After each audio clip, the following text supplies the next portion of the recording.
every part of me. I'm free from what I'm living in. Music is my therapy, dancing is my medicine. Lives in every part of me.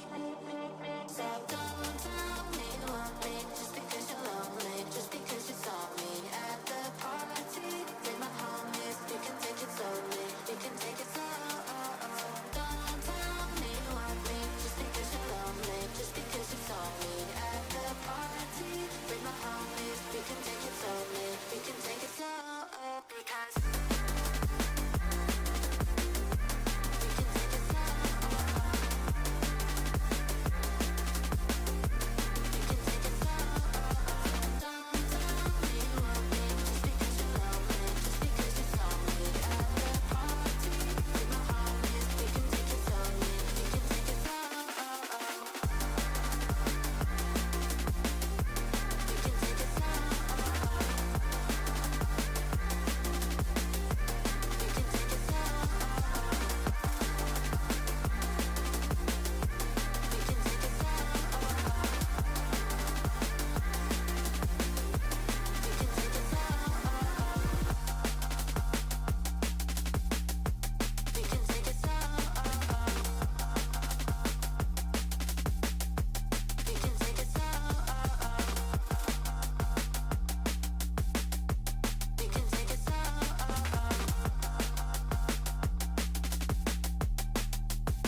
What's up, y'all? Dude, NASCAR? That's sick, B-Dog. I can't. There's so many things I could say here. First of all, I can't think of anything more boring than watching NASCAR than playing it. Actually, I think playing it might be a little bit less boring, but that's hilarious. I love it. I love it so much. I didn't even know they had NASCAR. Like, it makes sense, but you know, there's so many games like Gran Turismo and stuff like that that seem like they would have more of an audience, but NASCAR is such a big brand. Why not, right? But what I was gonna say is I'm thankful I have internet tonight. I forgot to, or not really forgot. It was just that yesterday when I was about to go live, because I was working on a video, I lost internet for like 6 hours. And I have no idea what's been going on with my internet company, because they just say we're working on like infrastructure or something. And like, I just feel like, okay, if this was happening like once every 6 months, it's not that big a deal. And of course, their time, which is like the best time of the day to do it, which is, you know, like 10 p.m. to 6 a.m. is when I need internet the most. So, yeah, it's super annoying because this is like the second time it's happened in the last like 2 months. And that's like not even including when there's just like internet outages, you know, that just is just like a regular thing you have to deal with. But when they're like literally doing work on whatever the fuck, it doesn't seem like that should be happening often. So I don't know. But if it keeps happening, I'm just gonna have to switch internets. Cause yeah, that was absurd. And it was literally out. Like, I was sitting there waiting, hoping that, you know, it'd only be an hour or two. And then at like 2 a.m. I was just like, fuck it, I'm going to sleep. So I just went to sleep, and I forgot to message in Discord to let people know what was going on, because I wasn't planning on not streaming. So yeah, it's kind of annoying, but so far so good. So far so good. It was made by iRacing. I have no idea what that is, but hell yeah. Okay. A lot has happened though. So they had mentioned this. Nikita, who for those of you who don't know, is the CEO. He's like head of BSG, which makes Tarkov. And he had talked about doing what was translated as a softcore wipe, because they did a hardcore wipe, this last wipe, and it was pretty universally disliked, and it's been considered one of the worst wipes in all of Tarkov history. The thing is I didn't start playing Tarkov until the hardcore wipe, so I didn't even really have a comparison.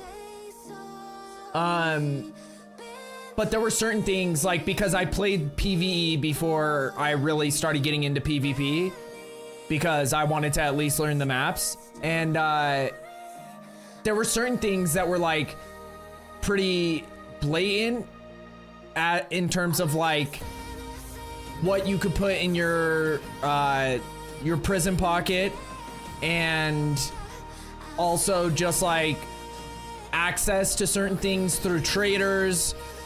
But they did a lot of things that I wasn't anticipating, because these are all the changes they made. Here, let me turn this down just a little bit more. Okay, there we go. So one of the things is reduced inertia, which is something that apparently Tarkov did not used to have, is inertia, which is essentially like how weight affects your body movement and how your body movement affects everything else that's happening in the game. Good morning. Yes, mate. How are you doing, brother? So essentially, like, one way to look at it is like when you're aiming down a sight on Tarkov and you move to the left and like your gun sways to the left, or you move to the right and your gun sways to the left, you move to the left and your gun sways to the right. And then like when you're running full speed and you don't stop correctly, like there's ways to like get around this one in particular. But like if you just run and then stop and just like let go of the keys, your character will like slide to a stop. So those are like inertia things, but it affects apparently like a ton of shit in the game. And one of them is also like having weight limits and having the weight affect your character's movement, not only in terms of like whether you're like, you know, because if you're overweight your character moves slower. That system is the same in Arena Breakout Infinite, but in ABI I don't know if weight has the same effect of like being able to ADS and being able to like all these other factors. Like it's essentially your character's weight and the amount of weight that you're carrying affects every aspect of the game. But they've reduced the inertia dependency on carried weight. The inertia now has significantly less impact with the heavier loads. That's hot. Reduce the aim punch effect by 60%. Aim punch is just, I feel like having on-screen effects and having a little flinch is expected. But there are a lot of times in these games where aim punch is just like completely fucks up a fight. And since aim punch is like unpredictable, it's not something you can really like practice to correct in a lot of ways. Because like if you see someone and you're aiming at their head and then they turn and hit a bullet on you, you don't know if it's gonna go up to the right, up to the left, if it's gonna make your character aim downwards. Like aim punch is just like kind of a dumb, I'm not a big fan of aim punch. But with this change, reduced aim punch by 60%, which apparently feels really good. Like I've been watching a couple people who've played since this was released. I will say that I'm kind of annoyed because the truth is like this is a real tough time for Tarkov already because they did the hardcore wipe. So a bunch of people who come back to the game for when the wipes happen, new players, returning players, all that, already stopped playing the game because the hardcore wipe sucked and people weren't having fun. And then, you know, the longer that a season or a wipe is happening in any game, essentially, you just lose a certain percentage of your player count because people just are like, okay, I've done everything I want to do. I got my prestige. I got Kappa. I did all this shit. And so then they kind of just are like, okay, I'll move on to something else. Wait till next wipe or wait till full release. Now they kind of implied that this wasn't going to just be changes in the game. They kind of implied that it was going to be a wipe, which no matter what they did, it was going to piss people off. Like people were going to be upset, just like everything else in life. No, you can't keep everybody happy. But, because like I see the argument for not wiping, because you have a lot of people who've been playing this hardcore wipe, dealing with all the stupid mechanics, and maybe they're super close to getting Kappa for the first time, or super close to getting Prestige 2 for the first time, or whatever. All these things. So it's like if they wipe so soon, because it's only been like what, 2 months, 2.5 months, 3 months, which for a lot of games is like a normal season length, but whatever. Then you would have those people that were super like annoyed by it. The problem is not doing a wipe means that like you're not bringing anyone back to the game really. Like you might bring, there might be like a 5 to 15% boost in the player base when they announced that these changes were happening. but I feel like that's going to be short term, and just based on like I played a couple games yesterday when this first happened, or was it yesterday or was it the day before? I don't know, but either way, and queue times are still pretty bad, so that just means that there's not a lot of players playing, and yeah, so I don't know, like I feel like there is no winning here, and they have the 1.0 release coming up anyway in November, which is only, Jesus, a month away. So there's parts of it that I understand, but I still just feel like it's bad timing, honestly. Like the only way to fix what has happened would have been to never do a hardcore wipe, honestly. Because now, yeah, it's just hard to want to go back and try all this stuff out. And the point of it, or at least their stated point, is going to be, oh, look at the stats. Look at how many more players we had when all the hardcore mechanics were happening versus when the softcore mechanics were happening. And they're not even going to like throw out the fact that that was at the beginning of a new wipe, like the most hype time of the game. And so even though your player numbers were higher, like they're gonna extrapolate from all of this that people preferred the hardcore mechanics over this because this is happening the way that it's happening. And Battlefield 6 is coming out tomorrow. ABI just released on Steam a couple weeks ago. You have Arc Raiders in like a week, or is it the 19th? When does the free beta for Arc Raiders start? Because I want to try that out. But yeah, it's just like, yeah, a bad time. And then you have like COD, you know, all FPS games are competing with each other, even if it's not directly in the same genre or anything. So yeah, I just feel like, I don't know, but I still want to try it. Like tonight, we'll probably try to play a couple games and see. I really, because like if you watch people that have only been playing Tarkov, literally what they're doing is playing a second game because queue times are so long.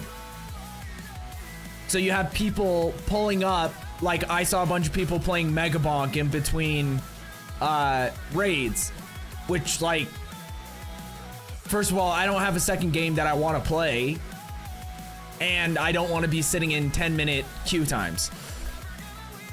So we'll see. We'll see how bad they are.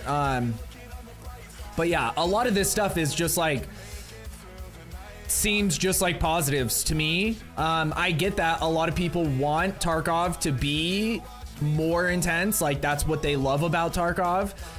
But I think that just the gameplay itself makes it intense without having a lot of these other things to make it just like more miserable.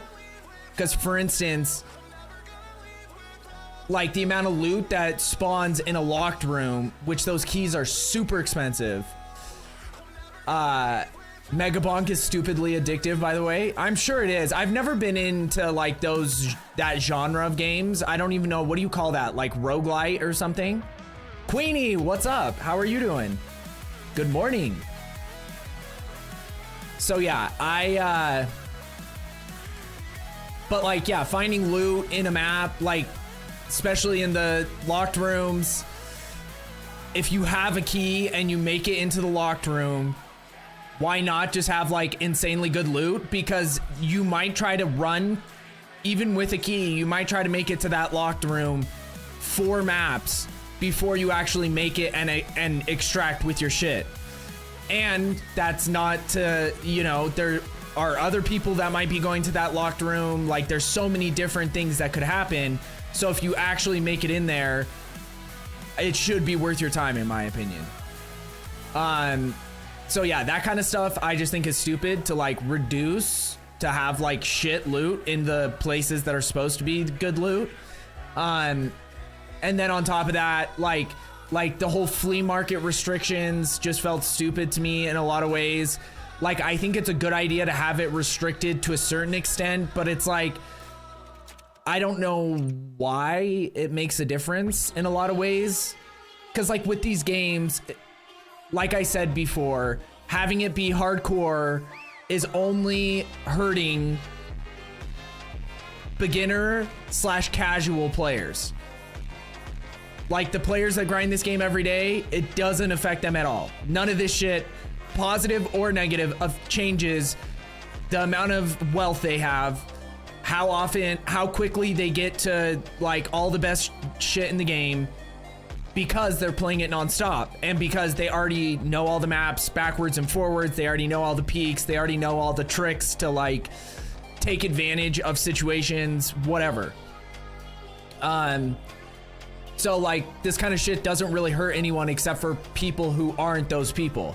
And that's gotta be like, I don't know, 70% of the player base. So I think these changes are good. Increase the number of valuable item containers on all locations. Added new dog tag barters for various equipment at loyalty level 2 traders. Increase the overweight status threshold by 50%. I missed that one before. Added various container spawns in marked rooms. Increase the number of duffel bags and stashes on all locations. Increase the colored key card spawn chances in the lab. Remove the listing restrictions on the flea market. So I think all that means is that before, the only items you could put on the flea market were found in raid items. Now that's not a thing. So you can put anything on the flea market, and they gave you access. Now, like when I got back on, I was level 28, and like it was just miserable trying to get to 35. Like 35, especially playing solo and it being my first wipe, it's like, it was tough, you know, like, because especially the way they changed how experience works. So like you get way more experience from like extracting than you do from like getting kills. So like you have a really good game where you kill 3 people and then there's some person that's hiding in a bush and kills you on your way to extraction, and you get like 2000 XP, and you're like, dude, I just kicked ass in that game and you already lost everything. So at the very least, getting experience makes it feel like that wasn't just a complete waste of time. So yeah, I don't know if they adjusted experience or like changed that in any way. Oh yeah, increase the successful raid experience multiplier. So that was already the thing that they had done though. They made successful extractions way more valuable, and kills and other things in a game or in a raid way less valuable. So I don't know, we'll see. Increase the PMC skill leveling speed adjusted individually. What does that mean? Adjusted individually. Remove the ability to earn the limited hardcore wipe achievements.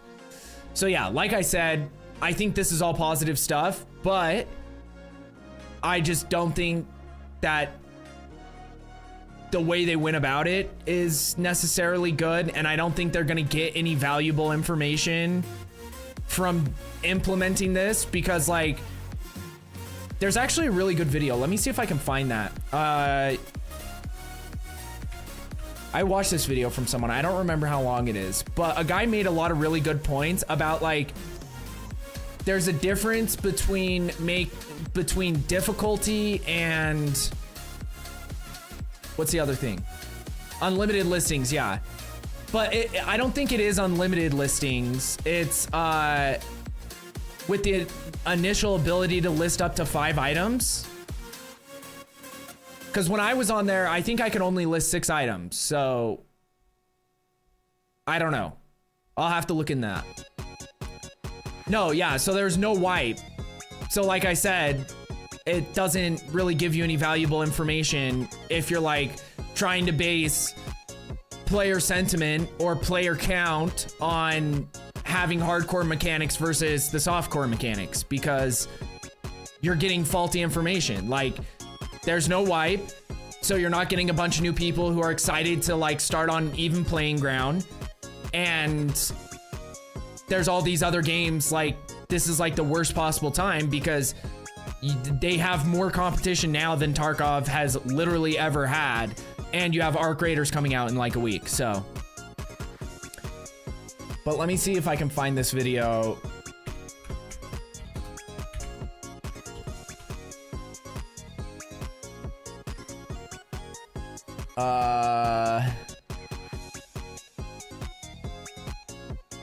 How can I find this? I watch too many YouTube videos, so just like finding it, scrolling through my shit.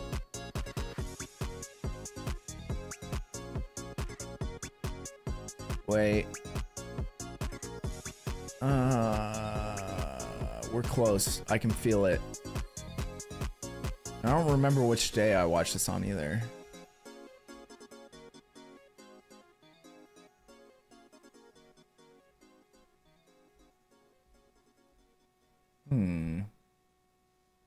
Oh, here it is. Why is Tarkov dying? The game would just be hardcore and fun. And while I do think that there is a lot of value in looking backwards to see what was working before, or to maybe see where things iterate on what came before. Okay, it's a long video, so we're gonna skip like the prelude. We'll skip through parts of it, but he made some really good points about like adding certain things to the game without like adjusting other things. And so it's like you've just made things in a lot of ways more frustrating and annoying for players without like any real purpose, or like adding like a mechanic. Like one of the big things he gets into is adding arena and but then like restricting ammo and restricting what you can buy from traders in the hardcore wipe and all this shit, like adding these mechanics, but then like just by playing through arena you can still access all that stuff, so it's like a shortcut. And it's like that doesn't really give you what you would think, you know what I mean? Typical lack of common sense from Nikita. It's kind of like McDonald's serving breakfast between midnight and 2 a.m. then deciding to cancel it because no one likes. Exactly. Yes. Yeah, it's that's exactly. Like, I just don't think that. And like, people would have been pissed if they wiped, because I'm sure there's people who've been playing the hardcore wipe nonstop who are really close to getting certain achievements and shit. So I'm sure, because like, unless they gave some kind of notice, but like at this point you're only a month away. But like Nikita this whole time has said that they were gonna, or implied that it was gonna be a wipe. He's like, oh, maybe we're gonna try a softcore wipe. Like, wipe has been a term that's been used multiple times, and just adding softcore mechanics to a wipe that's been going on for 3 months doesn't really do much.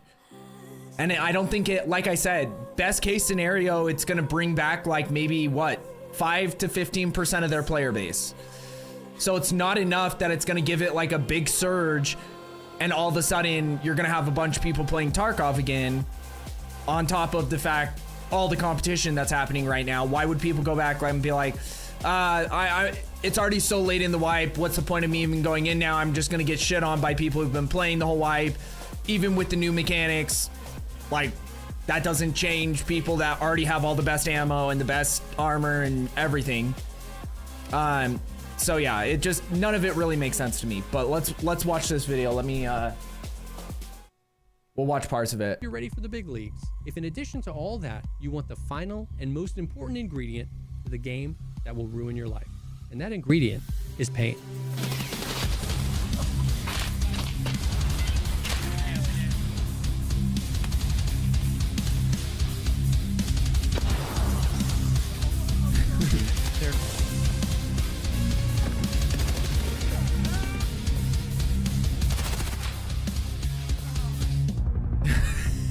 I love his. From about late 2019 through 2022, a couple of years after the BR craze started, Tarkov saw its own meteoric rise in popularity. I don't think it ever really came close to the magnitude that Battle Royales had, but it definitely had an impact. So much so that many see extraction shooters as the next genre of games that every studio wants to get. Also, I've been saying this for a minute, and like, it's easy to say now because there's been a bunch of extraction shooters that have like come onto the scene and been doing pretty well, like Delta Force, ABI, and then we have Arc Raiders coming up. But like, I think it is. Get their grubby little hands on. And Tarkov worked not because it was polished or optimized or bug-free. Tarkov worked because it did the same thing Battle Royales did, but it cranked everything to 11. You like progression? Well, Tarkov merged internal and external progression. In addition to finding loot that can help you throughout the raid you're actively in, you now have 250 quests spread across. See, and I think this is the biggest thing about Tarkov that makes it so unique in a way that other games, like this is one of the primary things. Because for instance, in ABI, you have like tasks and missions and quests and whatever, but there's no real incentive to do them other than just like you get a boost of experience. So like early on leveling so that you can play the other maps. It's nice to get some of those missions done, but there's no like hyper valuable loot that you get from it or currency or access to things that like push you towards doing these mechanics. And in Tarkov, having like your hideout and getting all the bonuses that you get from your hideout and having like access to different levels of gear from upgrading your traders. And this is like the RPG style element that Tarkov has. That is the reason why I like completely just got obsessed with this game, and I still love it.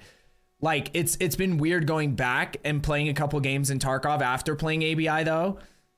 And not necessarily because of aiming or inertia or any of those reasons, but primarily because of like just like really small things, like not being able to load mags unless you're in your inventory, not getting like a notification that there's like someone's throwing a grenade near you, because like the one of the raids I played, I think I only played 2 or 3. One of the raids I played, I almost died to a guy who threw a grenade at me because I was just like, oh, it must not be near me because there's no indicator. And it was like 5 feet away from me. So, yeah, there are things like that, but like I'm fine with it being the way that it is in Tarkov, at least. It was just a funny thing that happened. Across 11 maps that will slowly drive you insane. Oh my God. You like high stakes? Well, when you die, you lose all your stuff. But instead of queuing into another game where everyone's on the same playing field as you, you have to gear up for another raid. And if you keep dying, you get poorer and poorer until you slowly become cannon fodder for the Giga Chads. You like PvP? Well, now you get to disrespect someone you kill in a brand new way by not only taking the stuff that they found in this raid, but the stuff that they may have spent hours grinding for and add it to your stash as you slowly amass your wealth.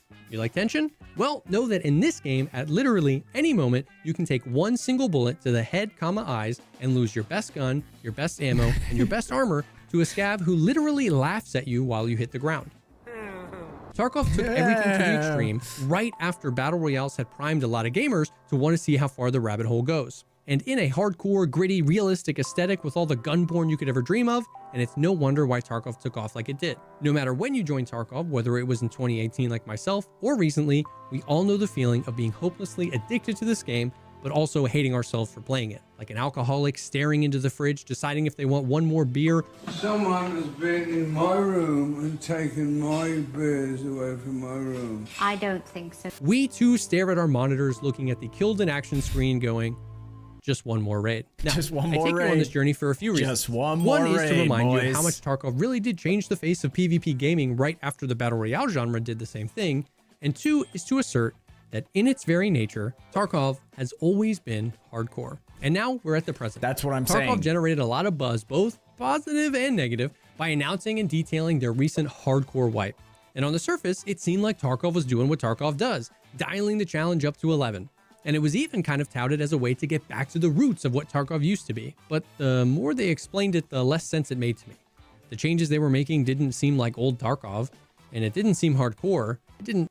See, and this is the thing is like coming from somebody who actually played the game from the beginning, so they have like a genuine comparison, and it's not just like, oh, I remember what Tarkov used to be like, or like, like he's been playing it what seems like fairly consistently since it released. So like being able to actually go back and look at the videos and that shit, and like remembering how it felt before there was inertia, how the like different things like having the hideout and like those bonuses actually make a difference, you know?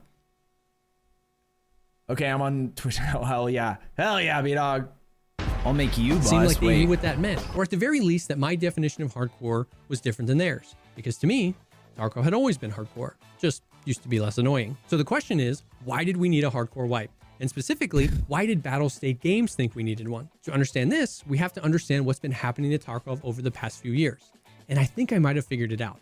It all starts with this question. Has Tarkov gotten easier or harder? Now, if you're newer to the game, you're going to have to bear with me here because I think this is actually at the center of what BSG misunderstands about Escape from Tarkov. If you've been playing Tarkov for a while, you probably had a visceral reaction to me asking that question, but I am here to say that Tarkov has gotten easier and harder, and it got old. It all depends on how you look at the game. Let me explain. In a lot of ways, I would say the mechanics of being inside an Escape from Tarkov raid have undeniably gotten harder over the years. We got mag packing animations and healing animations, which dramatically changed fights. See, and there's something like that I had no idea that in the game, there used to not be animations for this. So like, I'm assuming you just healed, and then just like every other game, you just healed and you're done. And so it wasn't like restricting your movement, changing like how, you know, because like now a lot of times, especially when it comes to mag packing, but like for healing, you usually want to get somewhere that you know you're relatively safe, that, you know, before you're going to start healing, because not only is there the animations, which you can't shoot when you're healing, but you also cannot, or you also make sound so enemies know you're healing. So then they know to push because they know you're in an animation. And yes, I remember when people said that these were going to ruin the game. We got inertia and the weight system, which made movement so much more clunky and hard to deal with. We got the found and raid system, which made questing harder. They added multiple rounds of restrictions trying to impede real money trading, or RMT, which meant that now there are limitations on what you can drop and how much you can drop to your friends, which had some interesting side effects like items being... This change will be applied to the following items: money, all barter items with some permissions, keys and key cards, containers, specific armbands, info items, specific melee weapons, items that can be discarded in a limited quantity, rubles, gold neck chain, gunpowder kite, tool set, roller, gold wristwatch, paracord. Interesting. Items can be discarded within the specified quantity, after exceeding which they will also be destroyed. Being deleted from the game so that no one can loot them in certain circumstances. Also, it goes both ways, meaning there isn't just a limit on how many things you could drop, but also how many things you could hold. We've all seen the videos of people finding 3 or 4 LEDXs on labs and having to leave some of them behind because you're not allowed to carry that many. We also got a lot of secure container restrictions. Even before the hardcore wipe, the secure container was the most restricted it had ever been.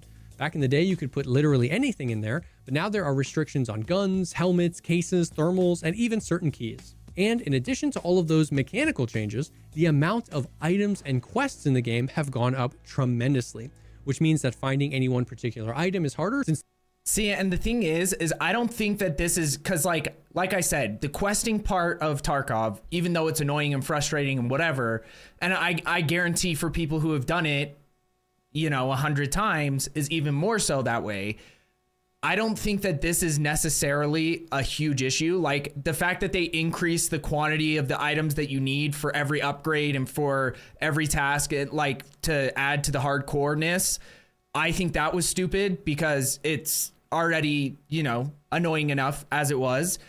But what I do think they need to fix is a way to store, if you're gonna have this shit be required to like access the game, which it really is, you have to give us either a separate storage just for hideout and quest shit. With quest shit, it's usually good because you can turn things in as you obtain them, but for hideout in particular, they need to come up with a system where we can either turn it in as we find it, like we can with quests, or a separate place where we store these items, that once you put those items in there, they can't be taken out or something. So it's not just like another free storage place or something.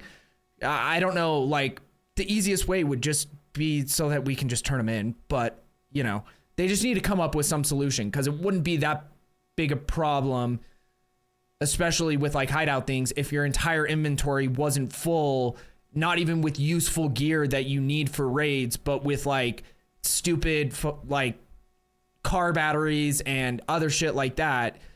And like they've added the, you know, the scav box and all these other things, the junk box, whatever it's called.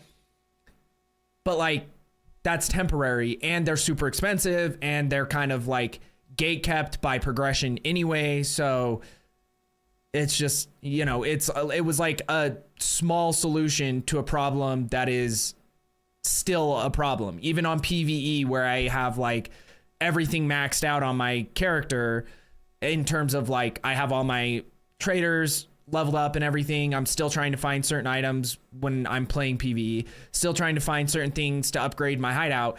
And I have like 8 junk boxes that are all full and I still like, you know what I mean? Like I'm still always dealing with inventory bullshit.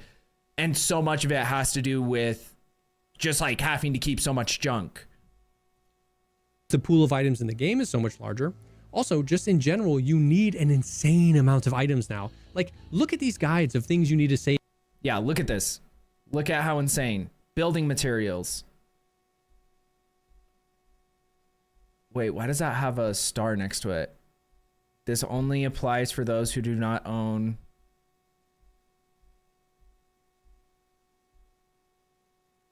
Okay, so, I see what it is. It's saying that this is what you need unless you, because you get like a free stash upgrade when you buy the higher tier, the Unheard edition, but you can also get the materials to upgrade your stash space in your hideout. So I think that's what that's implying. Yeah, exactly. Yes, mate. But like, look at how much shit you need. It's actually insane. And the items, some of the items that you need the most are like super inconvenient items that not only are like take up a ton of space getting them out of raid, but also are heavy and take up a lot of space and no matter where you store them, like the car batteries and the PSUs, you need 25 of these. The electric motors, you need 24 of those. Like, it's just, they just have to, hopefully with 1.0, they can come up with a solution because it really doesn't seem like it's that difficult. They already have the solution built into the mission part of the game. So why not just do the same thing for your hideout? It doesn't make any sense. The hideout or quests or for Kappa. It's crazy. Also, at any given point, you now have maybe 20 to 30 unique quests at a time, all telling you to go to different places to find different items and kill different things. Now, I am not saying that any or all of these changes are necessarily good or bad. Some of them were well received, some of them maybe even necessary, and some to this day are viewed as the biggest fumbles of all time. What are the What's chances? that? I am just saying that a lot of those things have made the experience of being in raid harder or more tedious. Peter There farts are a on few stream. things that have happened over the years that have made raids a little bit easier, such as the addition of surgical kits or stims, but I could make a whole video on the stims and their relation to the weight system and how when... For a second, I thought that was in this video, and I was like, that doesn't really match up with what he's saying. She tries to balance things by nerfing the Giga Chads. It always disproportionately affects the casuals more, but I'm already fighting for my life with the script. Wait, he just said exactly what I was talking about.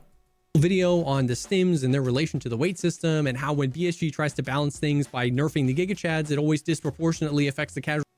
When BSG tries to change things to nerf the Giga Chads, it disproportionately affects the casual players more. More, but I'm already fighting for my life with the script, so just go watch my weight system video if you want my thoughts on that. Ultimately, those are some of the ways that Tarkov has gotten harder, but in addition to all those changes, Tarkov has also gotten a lot easier because there are more ways than ever to avoid or bypass all of the friction of Tarkov, including those previous changes I just mentioned.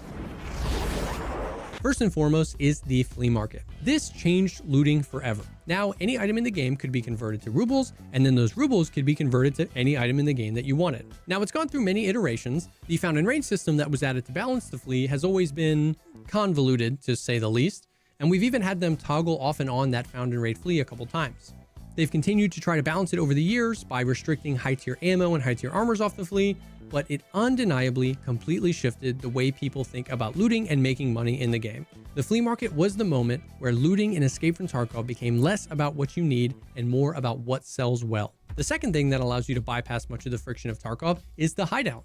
The hideout introduced crafting, which allows us to craft things that are sometimes otherwise unpurchasable, like certain ammos. It also allowed us in many cases to directly craft the items that we need for our quests so that we don't need to go find them. And since items The thing that I hate about this though is because there is no, and like, I'm fine. Like I've said, I think that the best way to do a game in general is to have some kind of guidance within the game that is optional.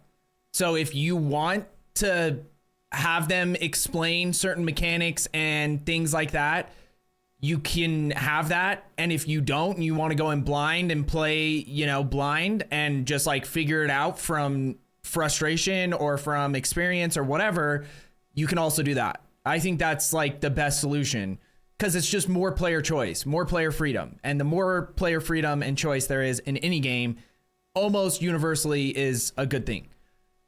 So yeah, but like I didn't even realize how many items I could get by crafting in my hideout that I was searching for, and they turn into found in raid items too. So it's like for all these upgrades, I was looking for things, and like if I had known that at, you know, lavatory level 2 you can get corrugated hoses, or at workbench whatever you can make this, and like, you know, even like green batteries, I think you can craft green batteries at the intelligence center or somewhere at a certain level. And it's like, there were so many things that you're just like grinding nonstop for. And like, it changes how you're grinding things because some people don't interact with the hideout that much anyway. So instead of like grinding for this specific items, they're grinding for the items to upgrade their hideout, you know, but that way it gives you options. If you can find the items to upgrade your hideout, great. You do that, and then you can craft those items that you've been searching for. Or if while you're searching for those items to upgrade your hideout, you find the original items you're looking for, then awesome. Then you just use those and you don't even have to upgrade your hideout if you don't want to. What's up, Dark? crafted in the hideout are considered found in raid, it was another avenue to turn items that we can buy off the flea market into found in raid items that we can then sell on the flea market. It also introduced the concept of passive income to Tarkov. Not only could you be crafting a ton of things at once that you planned on selling, but the Bitcoin farm meant that as long as you had fuel in your generator, you were making potentially millions of rubles a day without doing anything. Finally, the hideout introduced things like the scav case and the cultist circle, which are ways of potentially getting some of the rarest items in the game, once again, without having to find those items. Instead, you just leave it up to chance. Oh, chat, I sacrificed a Lega coin. 2 vertexes.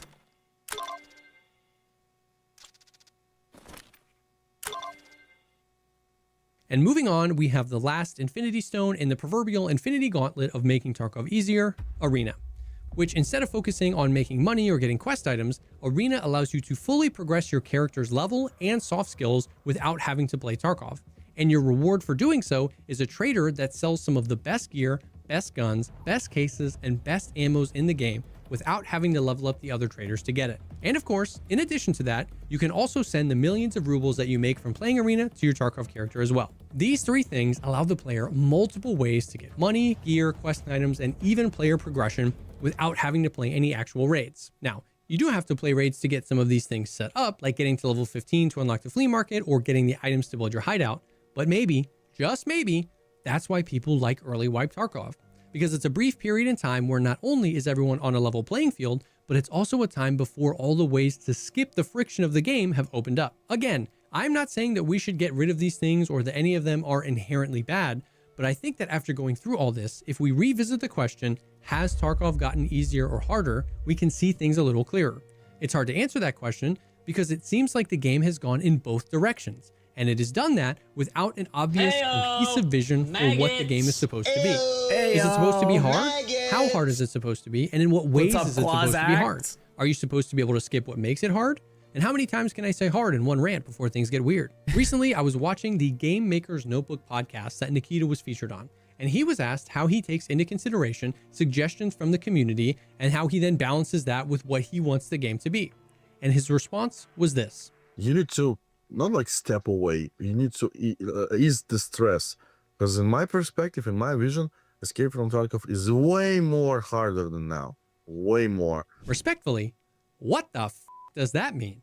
Given everything that we just talked about, what do you think he means by way harder than it is right now? I'm not saying we should do this, but to me, if I was trying to make Tarkov way harder than it is right now, I would change, restrict, or remove the things that allow you to skip all of what makes Tarkov Tarkov, and I definitely wouldn't make it harder by tripling the amount of wires you need and only allowing you to play 3 maps. I have a really hard time understanding what he means by this. It just seems like such cognitive dissonance to me to say you want the game way harder than it is right now when Arena exists the way it does. And I don't hate Arena. I actually think it's in a pretty good spot. But the connection it has to Tarkov is busted.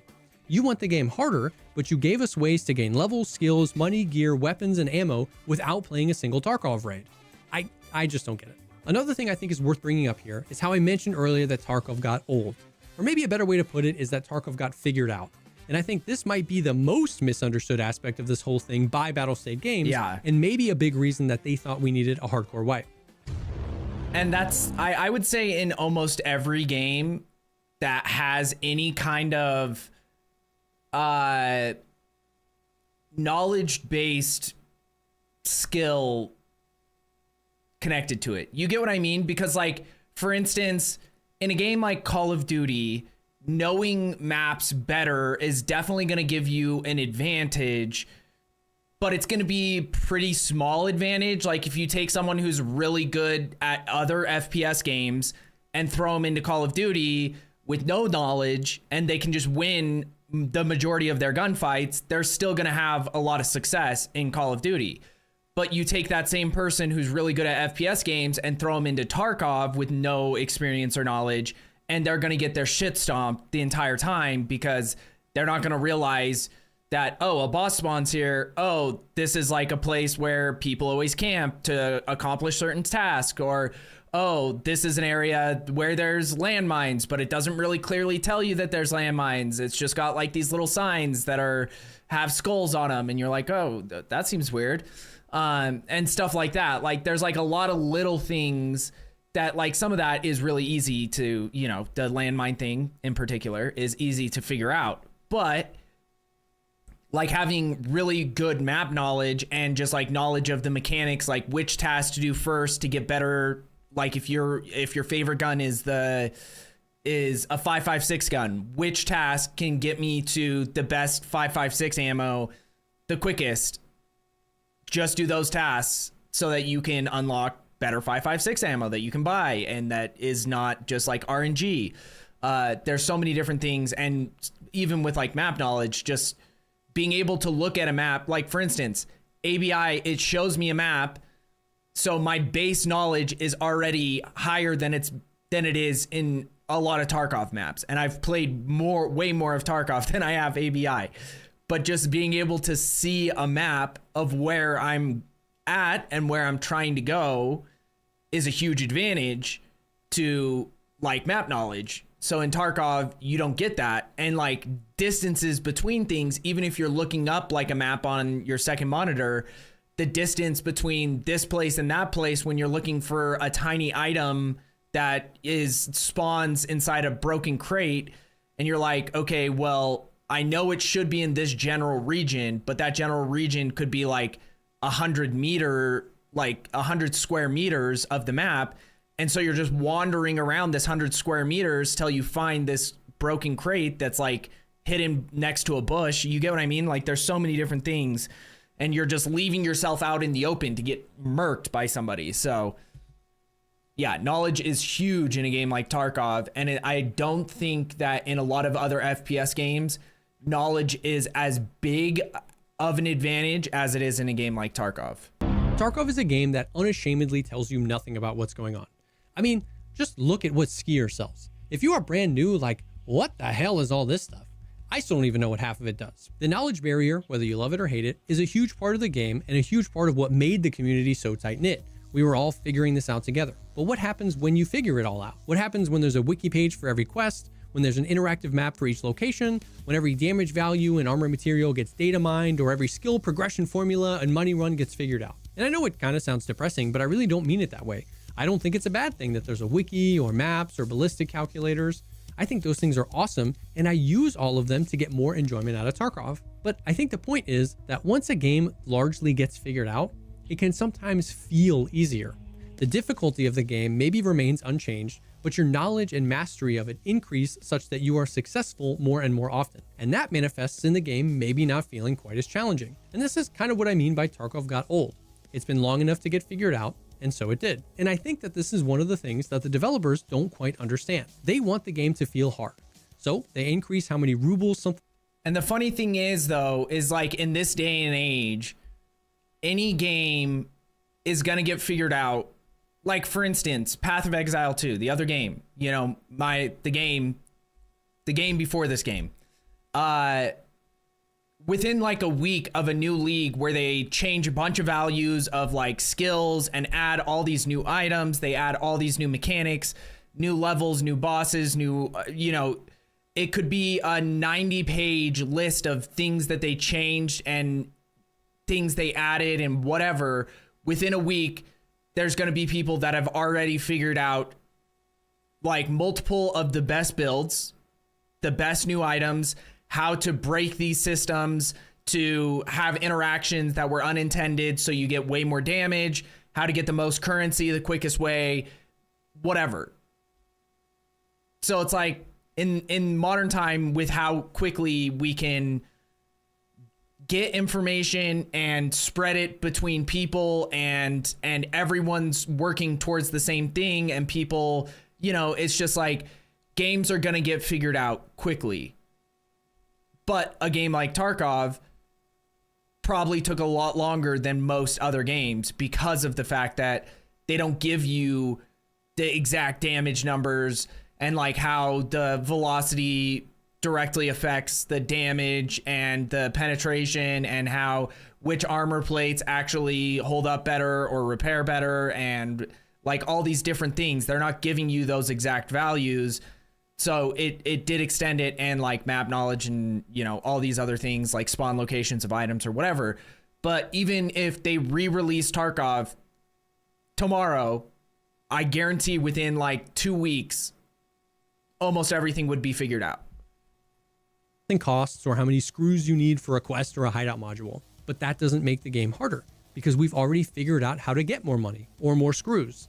What it really does is make the game more annoying, because those changes are not challenging in any meaningful way. It doesn't feel good to keep searching random duffel bags until you find all the screws you need.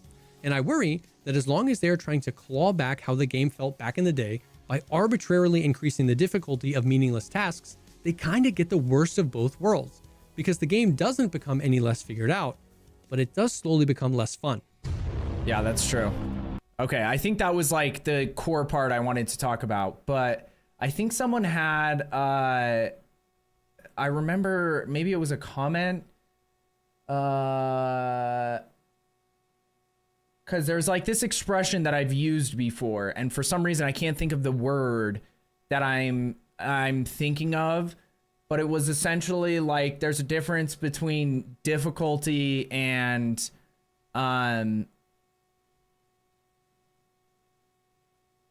okay, here you go. Hard can mean difficult or tedious. Difficult can be fun, tedious never is. So that's like a very similar to what my thing that I was thinking of is, where yeah, that's a really great way to put it. Hard can mean difficult or tedious, but like nobody likes tedious tasks. And there's a lot of games that have done this where they try to increase the difficulty by making something tedious. And for instance, in a game like Path of Exile, it's like reducing the drop rates of certain things or currency or whatever. It doesn't make the game more difficult. The people who are going to have all the value are still going to have all the value. It maybe reduced like the amount of time that they get, like, you know, all the currency that they could ever need by a day.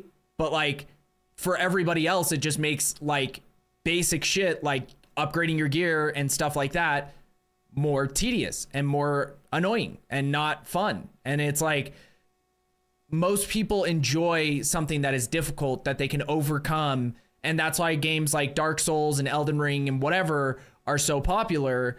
And even Tarkov in a lot of ways, because when you can overcome that and there's a way to like figure it out and to get better and to, you know, do these things that are tangible that you can actually, you have control over. You just need to learn all the boss mechanics. And then once you learn those boss mechanics, now you got to get all your timings down perfectly. And then once you do all that, maybe you're not doing enough damage. Maybe you need to go farm a different item. Like, and I'm speaking kind of in like Elden Ring and Dark Souls terms, but whatever. And then you go get that item and then you do it again. And then eventually you beat that boss and you're like, holy shit, that was frustrating, but it was difficult. And I feel good at the end of it. By just adding tedious tasks or increasing the amount of RNG, that doesn't actually ever make the game more fun for anybody. And the people that they're targeting, it usually doesn't actually hurt them either, because they are already putting more time than everybody else. So it's like, it just increases the gap between the no-lifers and everybody else. Because now no-lifers, because once you have currency, it's easier to make more currency in like all of these games, essentially. So once you get it, then you just keep making it, and then you just keep increasing it over and over exponentially, while other people can't even like get one character fully geared out. So yeah, but the moral of the story is, I don't think, or like based on what this guy said, and I've seen it in the short amount of time I've played Tarkov, and I've seen it with so many other games that I see the correlations that it's like, yeah, it's really frustrating that companies keep doing this stuff. And it's that just by making something more tedious or annoying to try to like falsely like make it feel more difficult. And it's like the same thing that's happened in Diablo 4 for a long time, where instead of like adding new mechanics to make the game actually more difficult, they just increase the amount of health that like the bosses have and reduce the amount of damage that your character does. And it's like, that doesn't make the game feel more fun, because it makes you feel weak, and it makes like the boss fights just feel tedious. So, okay, work time. Have a great night. Yes, mate. You have a great day at work. Stay safe, drive safe, don't get stabbed. Always a pleasure, my friend. So yeah, that was just something that I thought was interesting, that video. And with the new softcore changes, I don't know. I don't think any of it is timed out in a way where it's going to make a bunch of people go back to Tarkov. And so it's just like, it almost feels pointless in a lot of ways, but like, I don't know. So that's why I think we should try out some Tarkov. I don't know if I should, maybe I update this because they added all the inertia stuff and like the movement reductions and aim punch and all that stuff. Apparently they added all that stuff to Arena like a couple weeks ago, and then people weren't sure if that was just like, so I don't know if they were like testing to see how it affected Arena before they added it to the main game, but let me change this.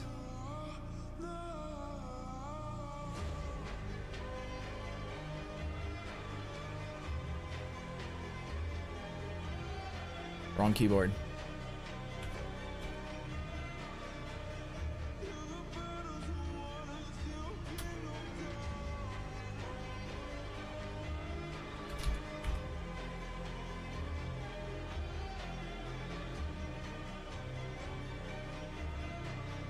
How long is this gonna take?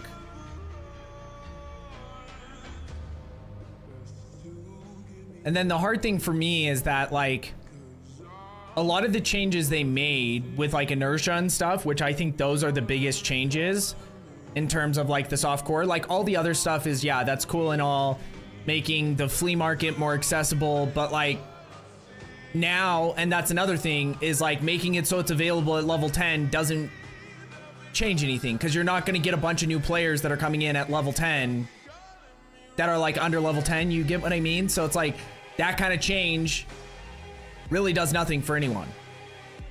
Now for me, it was nice because I was level 28, but like I don't even know what the flea market used to be, like what level. I think it was level 15 or something before you had access to it. And that seems normal. That seems reasonable. Or even level 20. But once you get to a certain level, you know, it's got the same thing that every game has, where it's like the amount of experience you need to get to the next level is exponentially higher each level you go up. So then once you get into like the 20s, you go from like leveling from completing a task to needing like 2 or 3 tasks and successful raids and all the other shit. So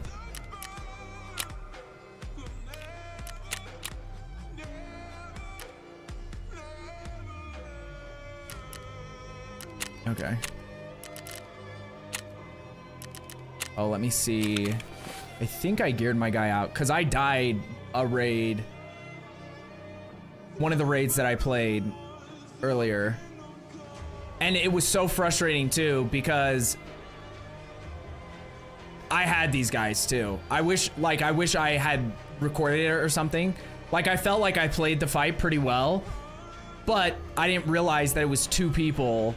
So then in the end, I was fighting one guy and I was like, in my head, I don't know, it could have been worse, but it felt like I was about to kill this guy, and then I get shot in the back by his teammate because they both, like, you know, he came up from behind me while I was shooting the guy in front. And those are the experiences with Tarkov that I think make it hard as a newer player to get into the game, is like not knowing if you're facing... What the fuck just happened? Well, the game crashed. It's a good start. But yeah, not knowing if you're facing 1 player, 2 players, 4 players, 5 players, and like, I don't know. I think that's what some people love about the game, is like, you know, because it does, if you're able to fight 2 or 3 people and win that fight, it feels even better. But when you're still learning the game in a lot of ways, and like you want some PvP without like feeling overwhelmed sometimes, it makes it really hard to be like, oh, if I would have done this, I would have won that fight. You're just like, well, I was fucked either way because there's 3 of them. Like, there's nothing I could have done differently to win that fight other than just not get in the fight in the first place. And I don't think that that's a good feeling to have, to think that like, just that feeling of being like, there's nothing I could have really done. Like, there's nothing to really learn from that other than I should be playing with people. But it might surprise you that a super hardcore game, it's not very easy to find people to play with. Okay, I don't think I really need a backpack. I usually don't like going into a raid without one. So maybe I just buy a cheap one. I don't even know if I have space to buy a backpack though.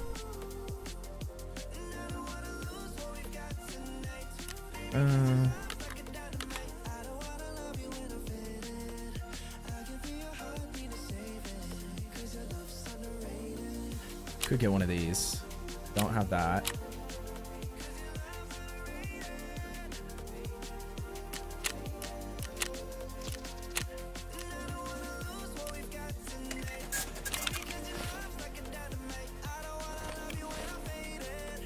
Well, maybe what we do first is let's just do a scav raid. And I don't think I have anything.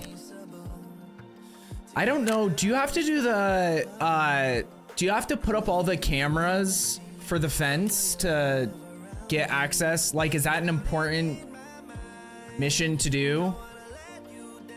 Because that is something that I never did on, even on PvE, this thing. But I don't know if you have to do this to like for instance, if you're gonna go for Kappa, I'm assuming you do, because it says streamer item case, which is part of Kappa. But this just seems miserable.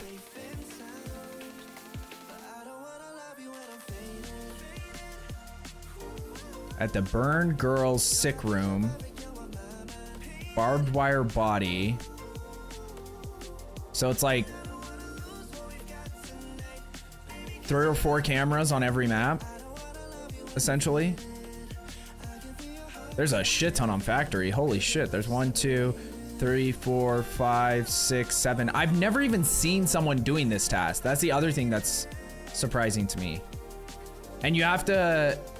Oh, I guess you don't have to do it as a scav because you wouldn't be able to bring cameras in, so...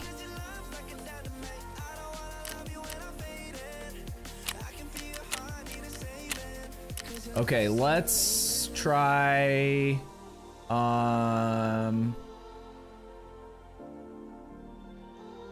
Streets of Tarkov is a safe one. Woods is pretty safe, in theory. It might be easier to find a match quicker on Woods, so we'll see if we can find one on there. Because that's the other thing, is like, if we're gonna have 8 to 10 minute queue times for like all the games in Tarkov, then I'm just gonna play ABI. But I did want to, at the very least, try out some of this stuff. It's just gonna be hard for me to tell the difference because I don't know. Like, I don't feel like I have enough experience in the game other than like obvious ones like increasing weight limit. So that just means I can carry more weight before I'm overweight. And, but like how inertia has changed, I don't think I would be able to feel that difference for my character. Just because I think you need a lot of hours playing the game to know what that felt like and like how frustrating it would be sometimes. And then, like I said, a lot of the other changes weren't,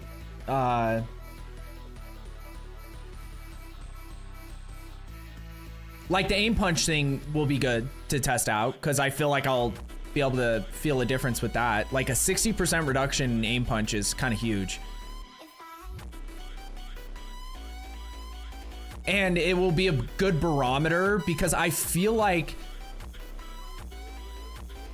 and like in ABI, this is one of the frustrating things about ABI is that like you die so quickly a lot of the time that like you don't actually get a good gunfight in, and like the difference between you winning a gunfight is never about like what it is in like every other game. Like getting headshots is super important, but in ABI everyone's running around with like basically bulletproof helmets, where the ammo to pierce those helmets is more expensive than what I would pay for ammo at this point in my ABI experience. So it's like if I hit 3 headshots on somebody and I lose that gunfight, I feel like something has gone horribly wrong.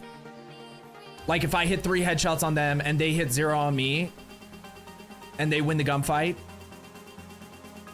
I feel like something's fucked up there. And that's why I think the armor and penetration system in Tarkov, even though it can be like super annoying and frustrating and you can just get headshot wearing whatever and you don't even really know how you died to that. You get what I mean sometimes? But it feels more consistent. Okay, see, that wasn't bad. Okay, spawning in Scav Village isn't great for us. Mainly because this is where all the PMCs go to get their like scav kill tasks done.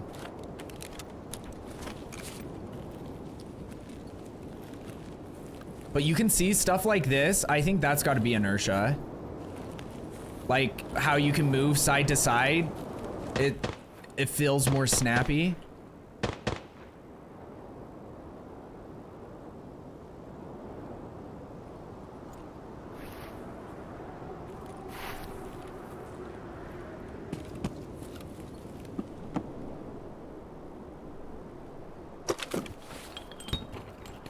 That didn't sound very far away.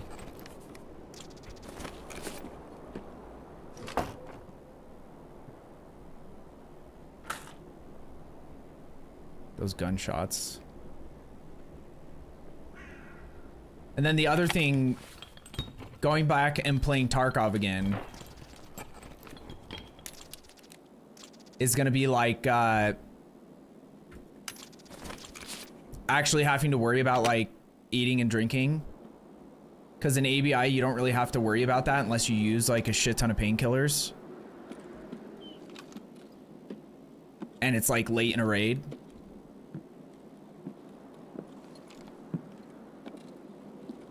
Like, I feel like it depletes a lot faster in Tarkov.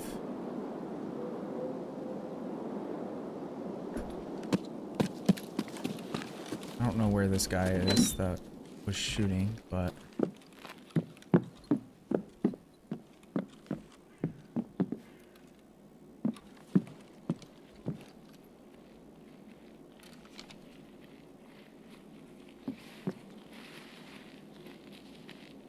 There's scavs, right? It's not a player scav.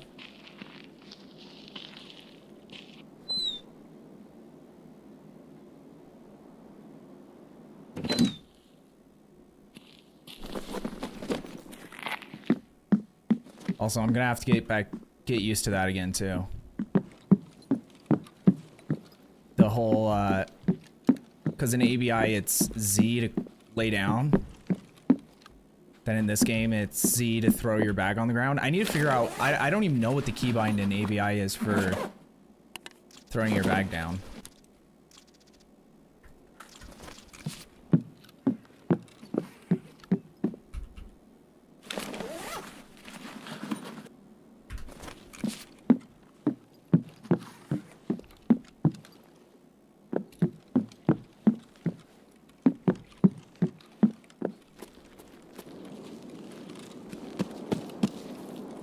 That's another thing I don't miss about ABI is like the scavs don't actually loot all the shit. Whereas the robot scavs in this game do loot all the shit.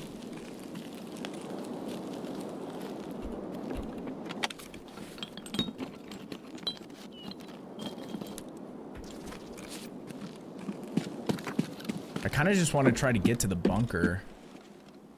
I just wanted to see if there's anything. What did I have it set on this? I don't even know 366 ammo in this game. I never use these types of guns.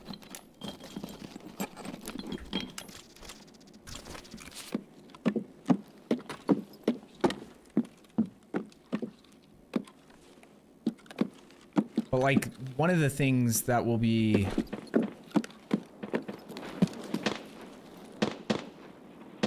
Like, where is that? That's like on the other side of the mountain, right? That's not really close.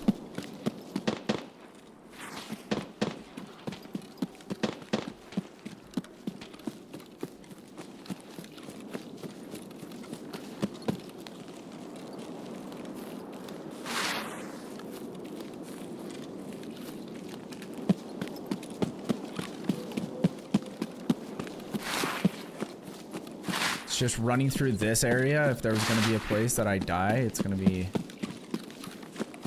running through this area. Most likely.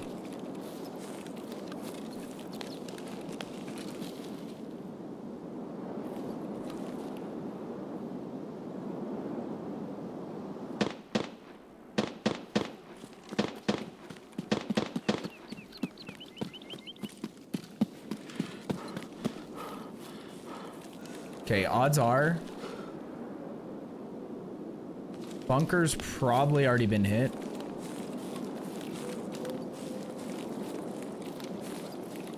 There's a chance someone could be down here because I feel like it's 50-50 when I go in the bunker.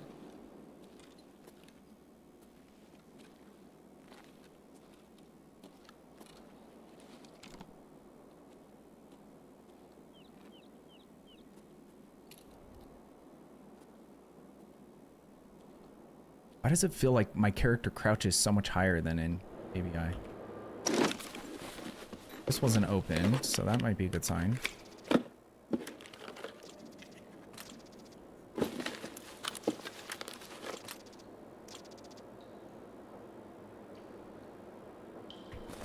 Would love to find a different gun. I really hate the VPO.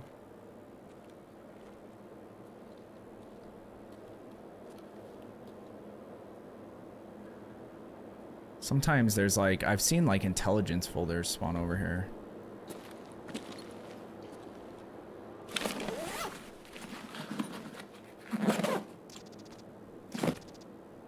None of that really helps me either.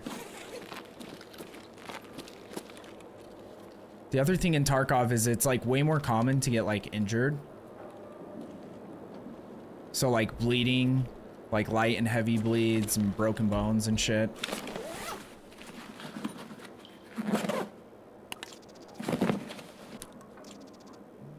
A golden cock.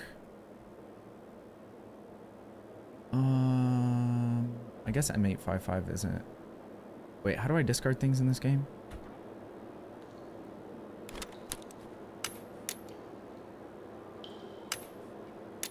Keep those. Keep rid of the light bulb. I guess this magnet too, I don't really need.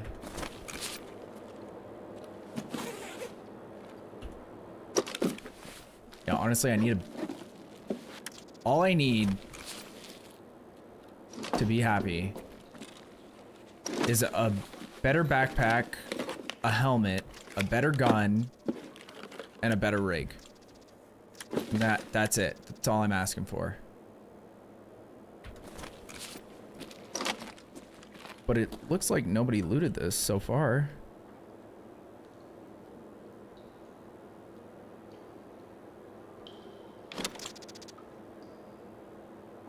Which could be good, because I have found on PvE, I found, I think, 2 marked keys from this circle. But usually there's at least like 1 key. They're just kind of hard to see, so you kind of just have to go around it like an idiot. Unless someone ran in here and this was all they looted.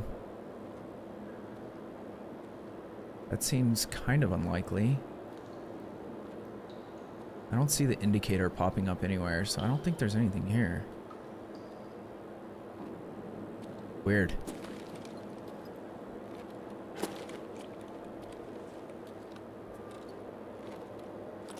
Anything on this shit? No. Yeah, I think someone did come down here, because like this usually has like rare tool spawns. Like they might have just ran down here, hit the circle, hit like rare spawns, like that's empty, but sometimes they just spawn empty. The other thing is that I guess scavs could have come through here and looted some of this shit and just not looted some of the boxes and stuff. It's a chance.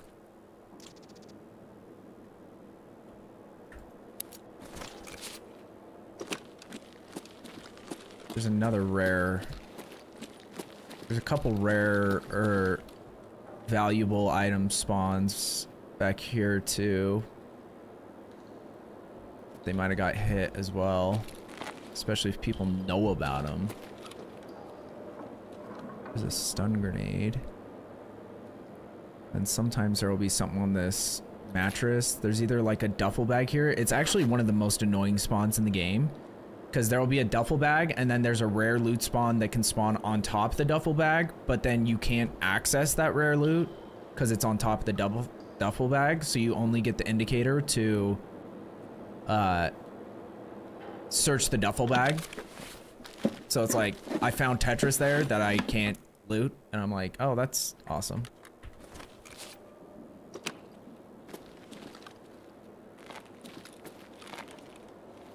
And I think in the showers, something can spawn somewhere, perhaps. Like I found like gold chains in here before or something. Okay, well, either someone came and just hit all the valuable loot areas, or we just got fucked.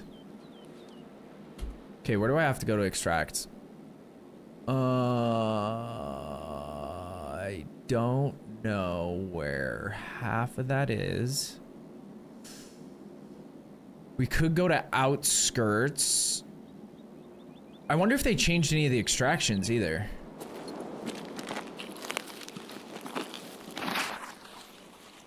Like if they added back extractions that used to... Like on customs, there's that...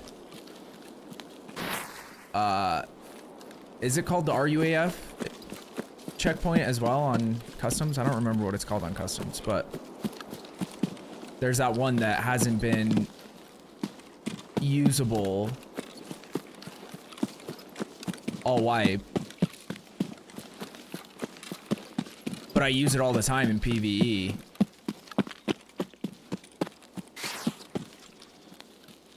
And customs is one of those maps where the extractions, like, it's one of the worst in the game for extractions. Because you're just forced to go to like one of two extractions. And if you spawn on one side of the map, the extraction is like the crossroads or trailer park area, whatever. And then if you spawn on the other side of the map, the extraction is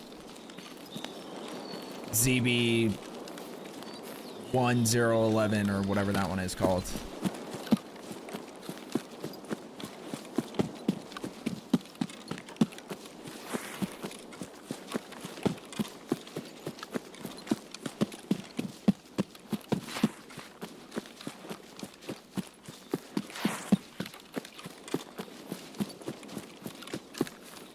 I think I'm going right way, right? I think I need to go around this. I think I need to go further down. Is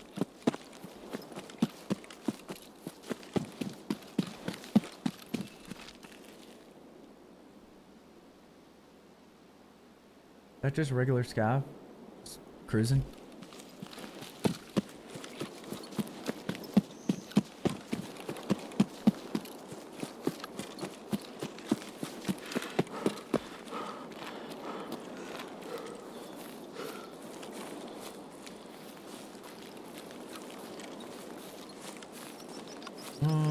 Okay, yeah, there's sawmill. Or lumberyard or whatever it's called.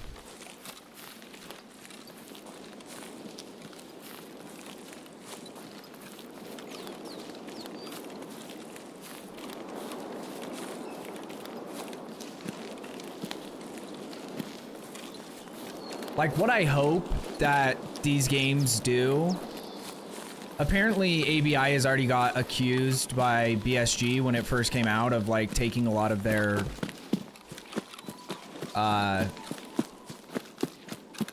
shit from Tarkov and just, like, copying and pasting it into ABI. But, like, what I hope these games do, both of them, because there are a lot of things from Tarkov that I feel like would be awesome to have an ABI as well. And then vice versa. Like, I still think Tarkov is overall a more interesting experience and a more high tension, like, rewarding experience than ABI. But there's like a lot of unnecessary annoyances that exist, and like optimization shit that still exists that don't have to be in the game. Oh, there's a helmet. Ugh.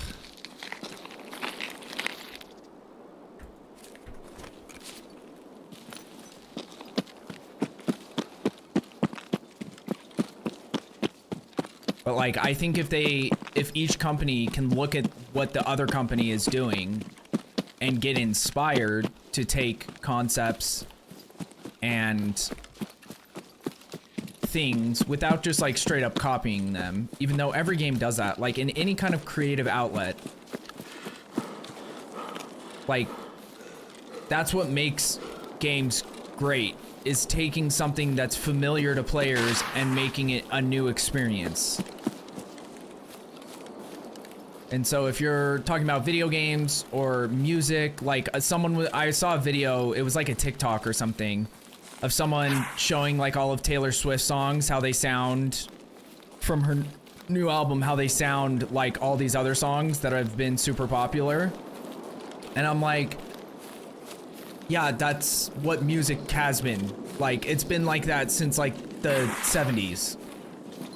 Like, new music doesn't exist because there's only so many chord progressions, and if you already know the things that are catchy, that are like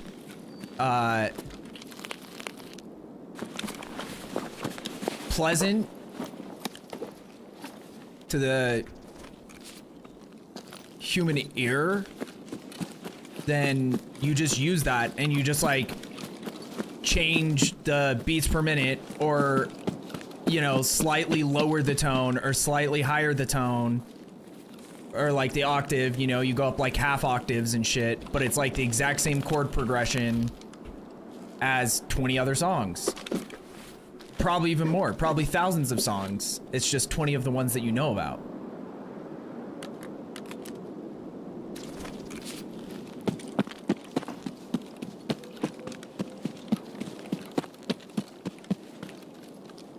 And so whenever like companies get mad, like unless you're like taking intellectual property, I don't think anyone should be upset that someone's taking ideas or concepts from their games.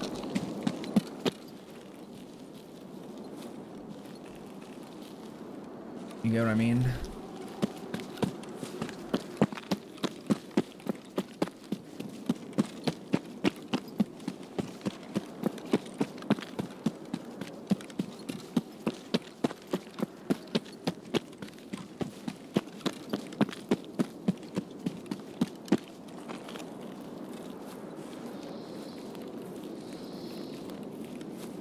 It'll also be interesting to see how players are playing the game at this point in the wipe.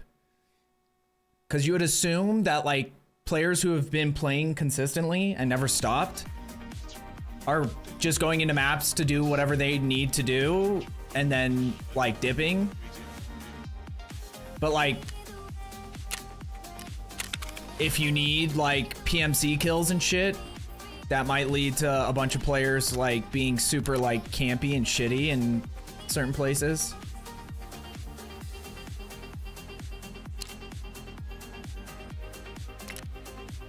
Okay, I don't need majority of that. Take grenades.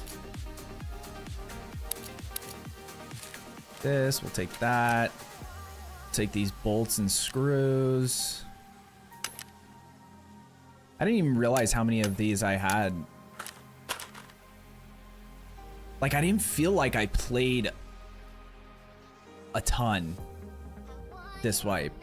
On like, I played a lot of PvE, but I you know, like my entire inventory is full. But I think it was because before, like, especially being so new to the game, I was doing a lot of, I would just scav like nonstop. And you can find real good shit scavving, but you just don't really make any progress in a lot of ways. So it's not like a smart thing to only be scavving, but I was also playing this game like super terrified a lot of the time. And like I said, playing solo, that's another thing that like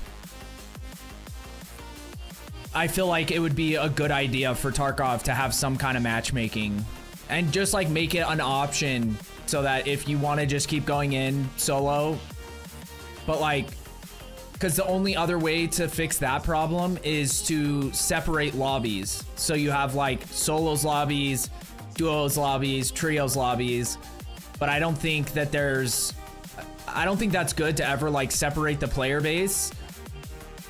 Because like people, the queue time's already bad enough.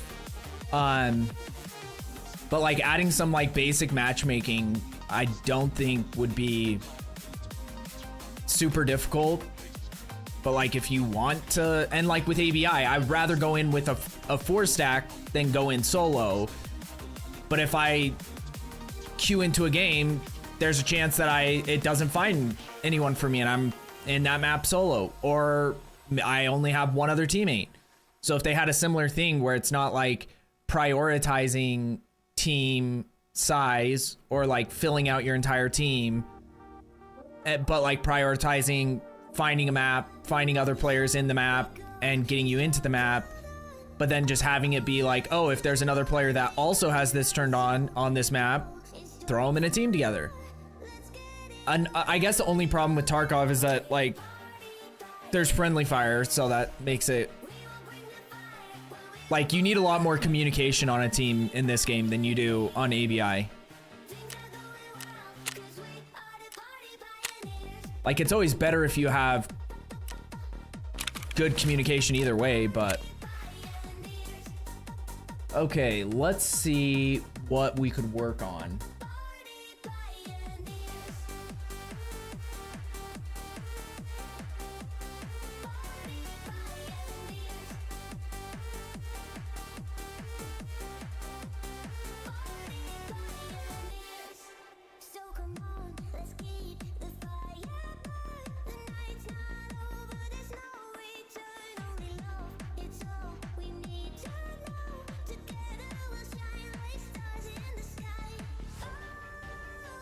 Where is the chemical laboratory on streets?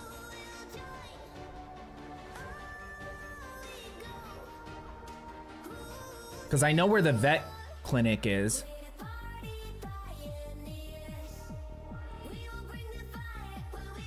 But there's quite a few things we could do on streets. I just feel like streets is kind of a shit show. I don't know if it still is, but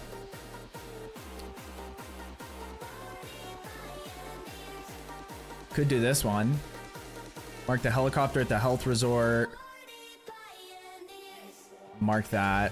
That one isn't too bad. And we get a Bitcoin out of it.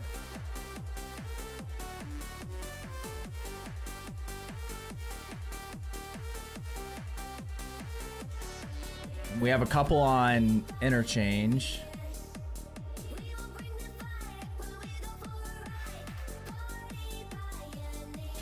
Customs.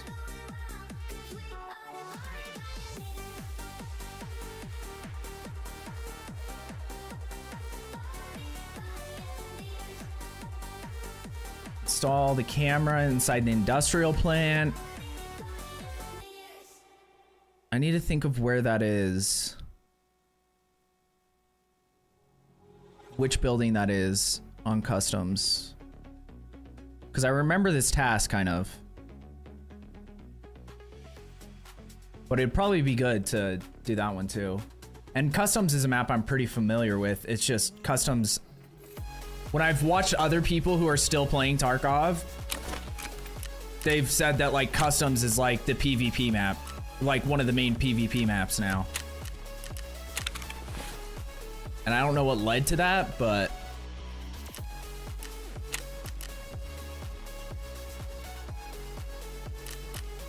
Also, this function in Tarkov, like this would be amazing to have an ABI too. I just need to find where I keep all my scopes. But if I just type in scope, does that work? Oh, it does. Okay.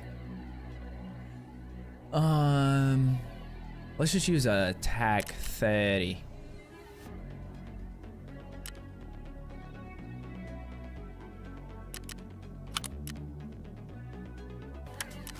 Because I just want some kind of scope. Even though with the MCX, it's not great at range. Where's traders?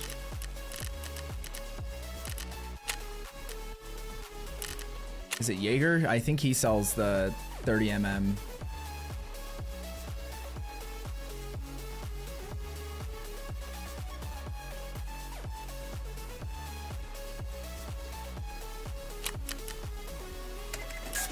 But yeah, I can show you some of the stuff that they added. Like they added so you can trade for M61 ammo. You just need 2 dog tags to trade for it now. They've added a bunch of shit that you can now use dog tags to trade for. Like kind of crazy gun builds and stuff. I don't know if there's like anything like this, the AXMC, I don't know what that gun is. That one is 3. The T5000 you can get for 1 dog tag, which I think is kind of cool to use dog tags because then it adds another value to dog tags as well. So it kind of like encourages people to try to engage with PvP more. But some of these items, I don't know how good of an idea it is to give access to. Like this is one that I like because I really like 545 guns. And you can get 7N40 for level 20 dog tag. But you can also get, I think one of the guys sells like M855A1. Yeah, this guy. So just 2 dog tags for M855A1, which is kind of nuts.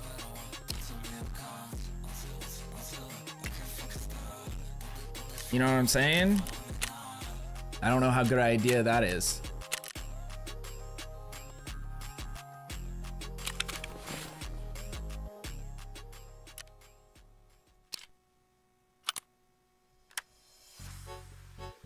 Okay, I need to figure out where that scope mount went. Oh yeah, and I forgot. I need to sell this shit.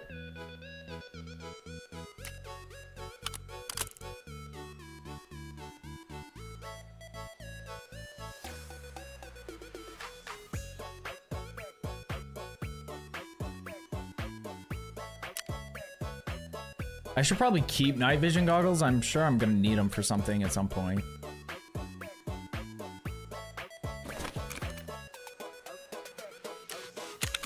$50K? What does she buy it for?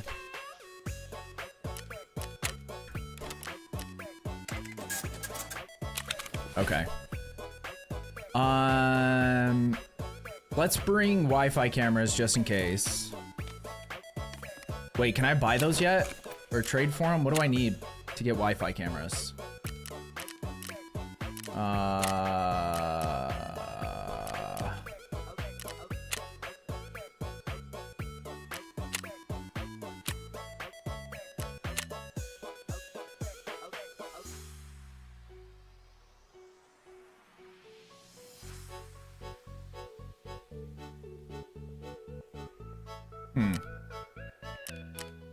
Can I just buy them straight up?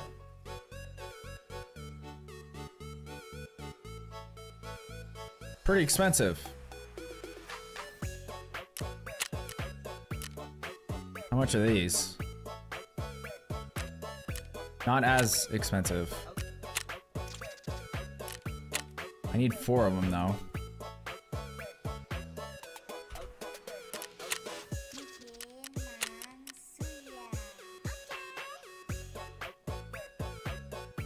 I don't know how many of these I have.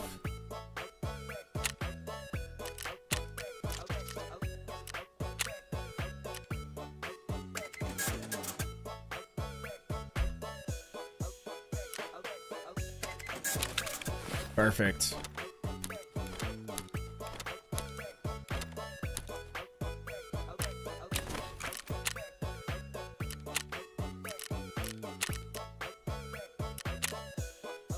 Okay, so we're gonna see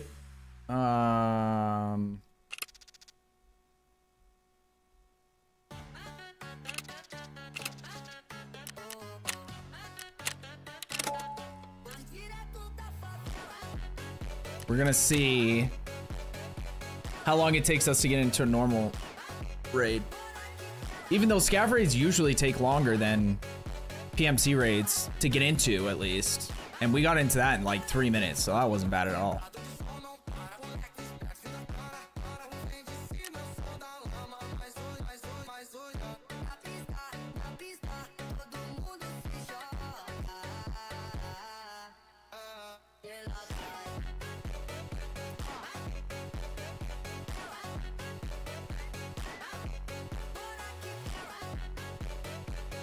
The problem is I don't really have great ammo for 300 blackout, so like I have the BCP FMJ or whatever, which has like 30 pen, so that's not great, but I don't know.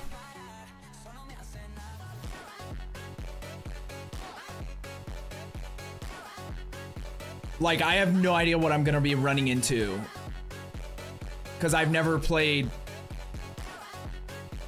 at this point, you know what I mean? Like this far into a wipe.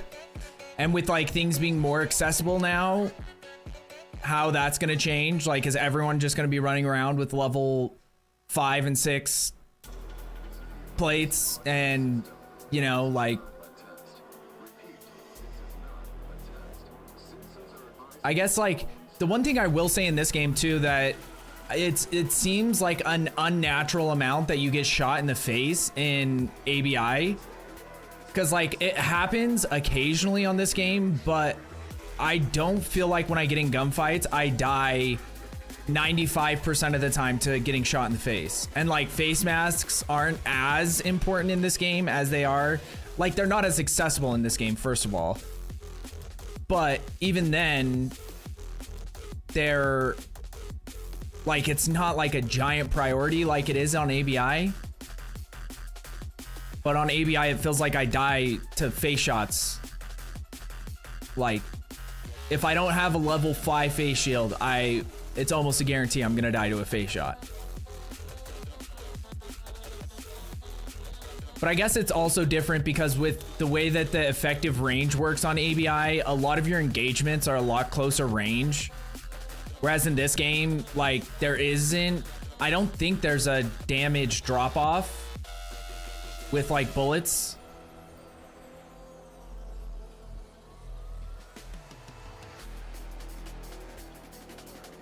Yes, Dark. He said, Ricky, are you going to be playing Arc when they do the server slam? My plan is to play it, but I don't. When is it? When is the server thing? I forgot that it's like coming up super soon.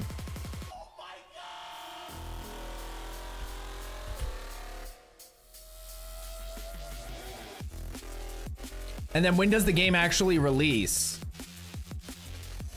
Here, I'm looking it up. The 30th?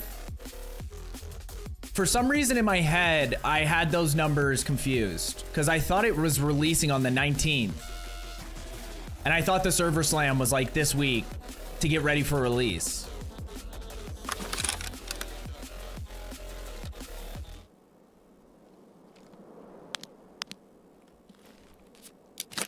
Didn't mean to hit that button. Does that mean I just dropped a grenade on the ground? Or a mag on the ground?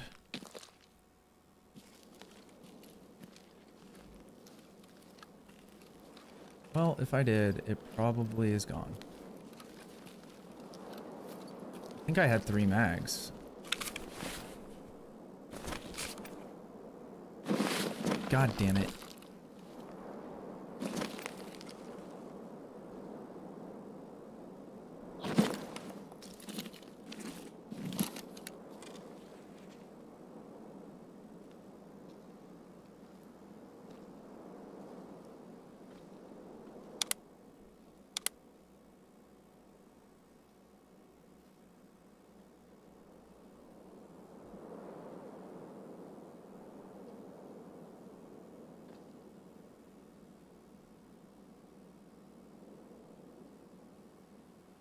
swear I heard someone running over there.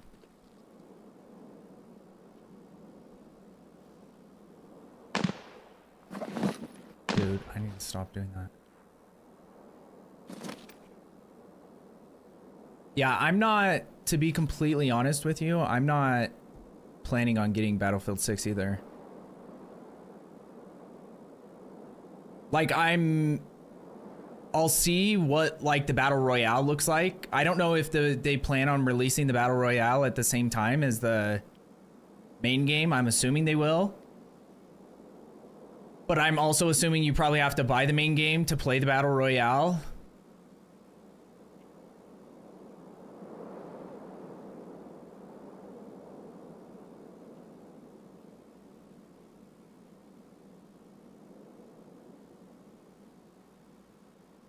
I hear someone over there.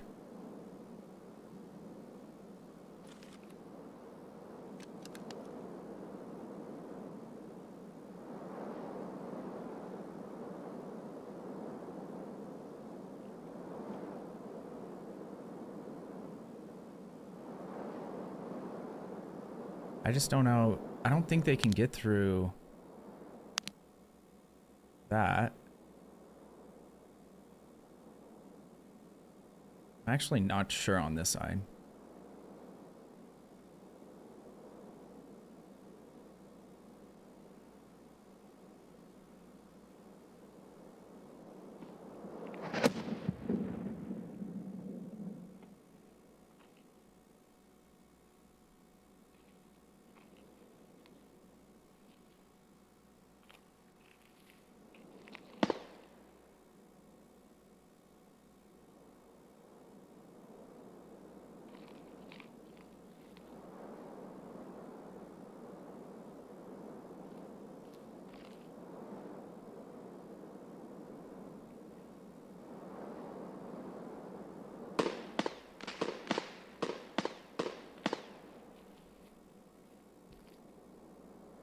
Where is this person?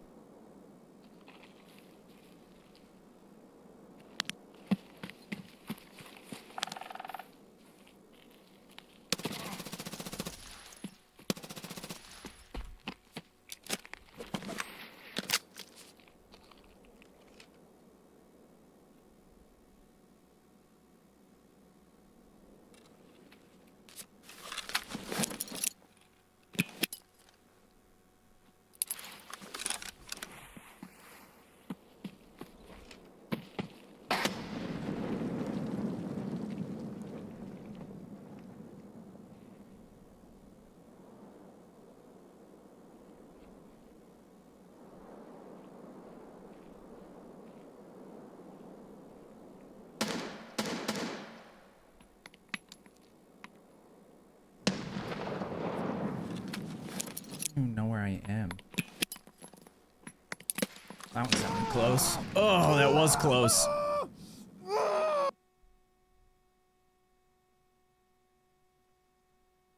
That was like horrible timing too. Honestly, I probably should have waited a second longer to shoot at him. Or something. I definitely should have done something differently there. But the sound is so different in all these games that it's impossible for me to tell where anything is coming from. Like, I knew he was somewhere to the left, but he sounded way further away, and then all of a sudden it sounded like he was like 10 feet in front of me. And then he started running, and he was actually like 30 feet in front of me. And then next thing I know, he's like right next to me. I was like, okay, either shoot now or he's just gonna run on top of me. But like, that's the thing, there's a chance that he might have just kept running, like not even noticed me. But I'm pretty sure I had like a bright tan helmet on, so. But yeah, Dark, I was thinking, like a lot of the stuff you're saying, I kind of felt the same way with Battlefield. And it's not that I don't like Battlefield, it's that, like, I used to be into Battlefield. I used to love Battlefield. It was like my favorite FPS game for a long time. And what I said, that was my biggest concern with Battlefield when a bunch of people were getting hype about it, like when they had the open beta and all that shit. was that I felt like that type of game just doesn't excite me if it stays in the same format of just like conquest mode and the other whatever modes that they have, where it's like you're just playing a match, there's tickets, like I don't know, that just isn't something that really excites me. It's the same way as like Call of Duty multiplayer doesn't excite me at all. The only thing about Call of Duty that got me like that ever gets me interested in playing it again is if something happens with the BR.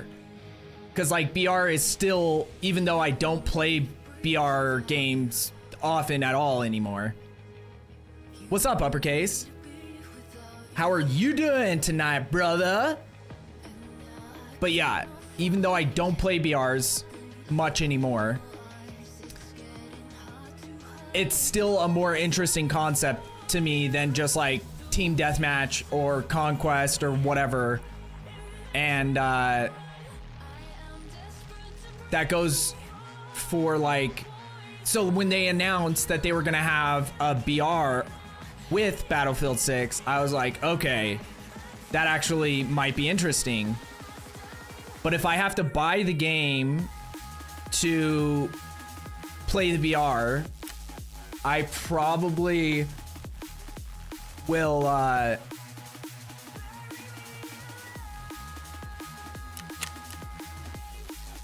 I'll probably wait to see how that goes. Like, either way, I'm not getting Battlefield 6 day one, so. Pretty good. How about you? Dude, I am chilling, bro. I've only bought... Oh, and I was gonna say this. I said it at the beginning of the stream, but, you know, for anyone who was wondering, the reason why I didn't stream last night is I had no internet for like six or 8 hours. So I got down, I was actually working on a video before I was gonna stream, and then I went, well, as I was working on the video, I was trying to look something up, and all of a sudden it just couldn't look anything up. And I was like, because, you know, every once in a while you get like little hiccups in your internet. So I was like, oh, okay, well, I'll just wait, whatever. But this was at like, I don't know, 9:30, 10 when all this happened, and then it just wasn't loading, and then I got like all the notifications on my phone that all my Wi-Fi devices are offline. And so then I looked up on their website and they said they were doing maintenance again, which they just did like a month ago or 2 months ago or whatever. But either way, I feel like maintenance, internet maintenance, where you're shutting off internet for like multiple hours, should only happen like twice a year, in my opinion. Like, I don't know what they're doing and why this keeps happening, but it's fucking stupid. But then I was like, okay, maybe it'll only be out for like an hour or two, because they always give you like a broad window where it's like 2 to 8 hours or something, or like between this time span, or like it'll be available between, but like by this time, you know, like by 2 a.m. or something. But then that number can just like keep changing without any notice. So I was like, I'll just wait it out, and maybe in like an hour or two I can just boot up the stream, and if it's not like crazy late, sweet, we'll just go with it. So I didn't even post anything in, I should have posted something in Discord, because I should have just like been like, yo, this is what's going on. The other thing is at my house, I get really, like, I don't even get cell phone reception where my bedroom is and where my stream room is, because technically I'm underground. I'm in like a basement of this house. And so I was like, yeah, that's kind of beside the point. But yeah, it ended up being out, like, I just fell asleep waiting for it to, like, it didn't happen. And then when I woke up, it was back, but I don't know how long it was out. No, the crazy thing is I don't even have, because like I had Spectrum in LA, and it's like well known, I feel like, for having a lot of issues. But I have Xfinity, but I used to have something else.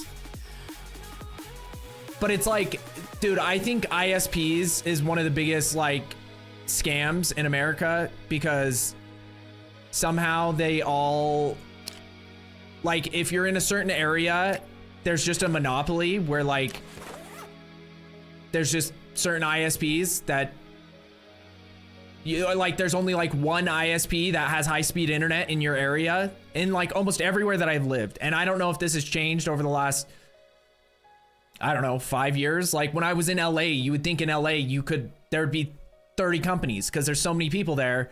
Why aren't there just like a ton of companies that all are competing against each other? But it's like almost as if they have like some kind of like legal thing where there can only be like 2 internet lines run in a certain city or something. I don't know what the fuck it is, but that takes away the consumers. Like all of your advantages of being a consumer go away if there's only 1 or 2 options for high-speed internet, because the only leveraging power you have as a consumer is threatening to leave. And that's what you do. Like, for anyone who doesn't know, if they say, hey, we're gonna raise your phone bill or whatever, anything basically, and you just threaten to go to a different company, and they'll usually just like leave it. Like, companies hate losing customers. So if you threaten, or you just like make up a thing and be like, oh, well, I talked to T-Mobile and they said they'll give me the exact same thing I'm getting for this price. And if it's lower than what you're currently paying, they might even lower your rate to that price. Because I've done it before, and I used to be like afraid to do that kind of shit. Now I don't even give a fuck. And, but yeah, I think we literally have one option for actual high-speed internet here. And then other than if you do like Verizon internet, but like any of the mobile companies that also like have like an internet type thing that's using like 5G for your home internet is usually not, first of all, it's usually pretty expensive and not like great service. Or like Starlink, which Starlink, I think if you get the most expensive Starlink, I think it's still like significantly slower than what we currently have with modern internet. No, we have Xfinity, which I don't even know. I don't know who owns Xfinity, but it's one of those other companies that is like just one of the ones, you know, that if you have Xfinity in your area, you probably hate it because it just seems way too often they have stupid shit going on. Comcast are communists. Yeah, I've dealt with Comcast too. I think that might have been what we used to have. Maybe it was Comcast and Xfinity are the options up here. Let me see. I could look it up real quick.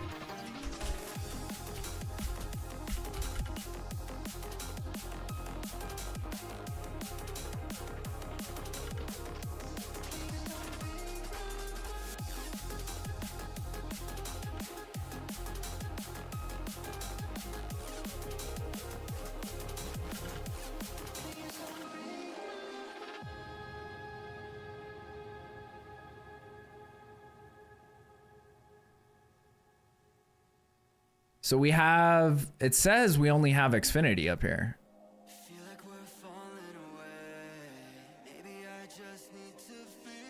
And then we could, there's fiber companies, but I don't know if there's any residential fiber companies.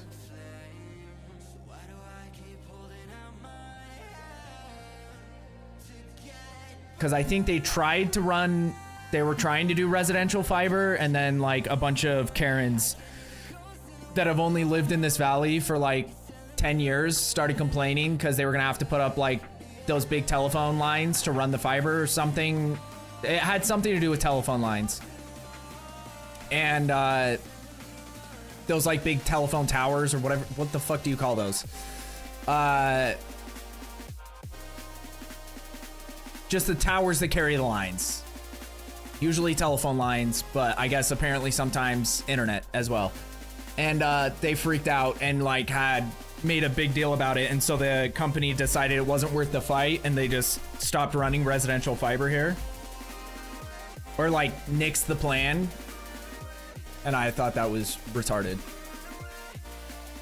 because like my favorite thing is where I live, it's the same town that I grew up in, and here growing up, you know, in honestly in the last 10 years this place has completely changed, and it's like, you know, what everyone says who grew up in a small town, they're like, now it's just like so crowded, there's so much, it's just like absurd. Like there's like LA traffic where I live, which doesn't make any sense. Part of it is infrastructure, because they just haven't, you know, like this, the county keeps approving housing developments without like backing it up with infrastructure. Like, okay, well, we need bigger roads, we need, you know, shit to accommodate these 10,000 new people that are going to move into the city with this housing development. But the irony is that people that moved in like 5 years ago from California, who are the reason why the valley is ruined, essentially, if you think about it, you know, like, because it's not a small town anymore, but they're the biggest ones that are like fighting people about like making life convenient now, even because it's not a small town anymore. So now we might as well just have everything be as convenient as possible, because the small town is already gone. But they're the ones that are always fighting for shit. And it's like, how you've been here for like 3 weeks? What are you talking about? Like, I'm a local here. I want, you know, I don't want this to ruin my small town. And it's like, the irony is they're not looking in the mirror and realizing they're the reason the small town got ruined. And I don't really care that much about that shit anyway, because I'm like, it's inevitable anywhere that like eventually it's gonna get bigger. So that's my concept, is like, I'd rather be able to like walk down the street to whatever store I want to go to. Like, fuck it. Like, if it's not like a 500 person town, then what's the difference between being like a city, you know, that has access to everything and whatever we are? Xfinity is owned by Comcast. They merged in 2010. There we go. Makes sense. So they just call it Xfinity here, like, because I know in some places Comcast still exists, so it's probably just like regionally, like if it, when they merged, yeah. How it is here, we have a ton of people from Cali move here because it's so expensive to live, then try to change all the laws and prices. Exactly. Yep. Well, and like that's the reason why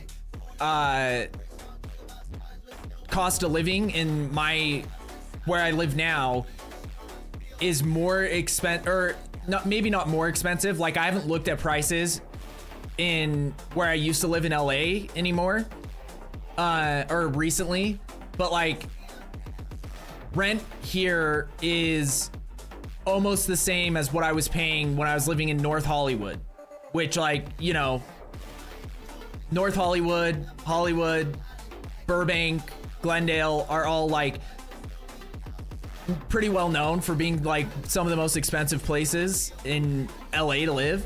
Not like most expensive, but just in the country. Like LA in general is just more expensive. And here prices have gone up so much because there's so many people that have moved here that there isn't just like available places anymore. And it's kind of one of those weird situations where like 80% of the population here is like either people, like families that are like new families, like new young families of kids that like grew up here, or like old people that have lived here forever and old retired people. So it's like there isn't really accommodations for like single or like, you know,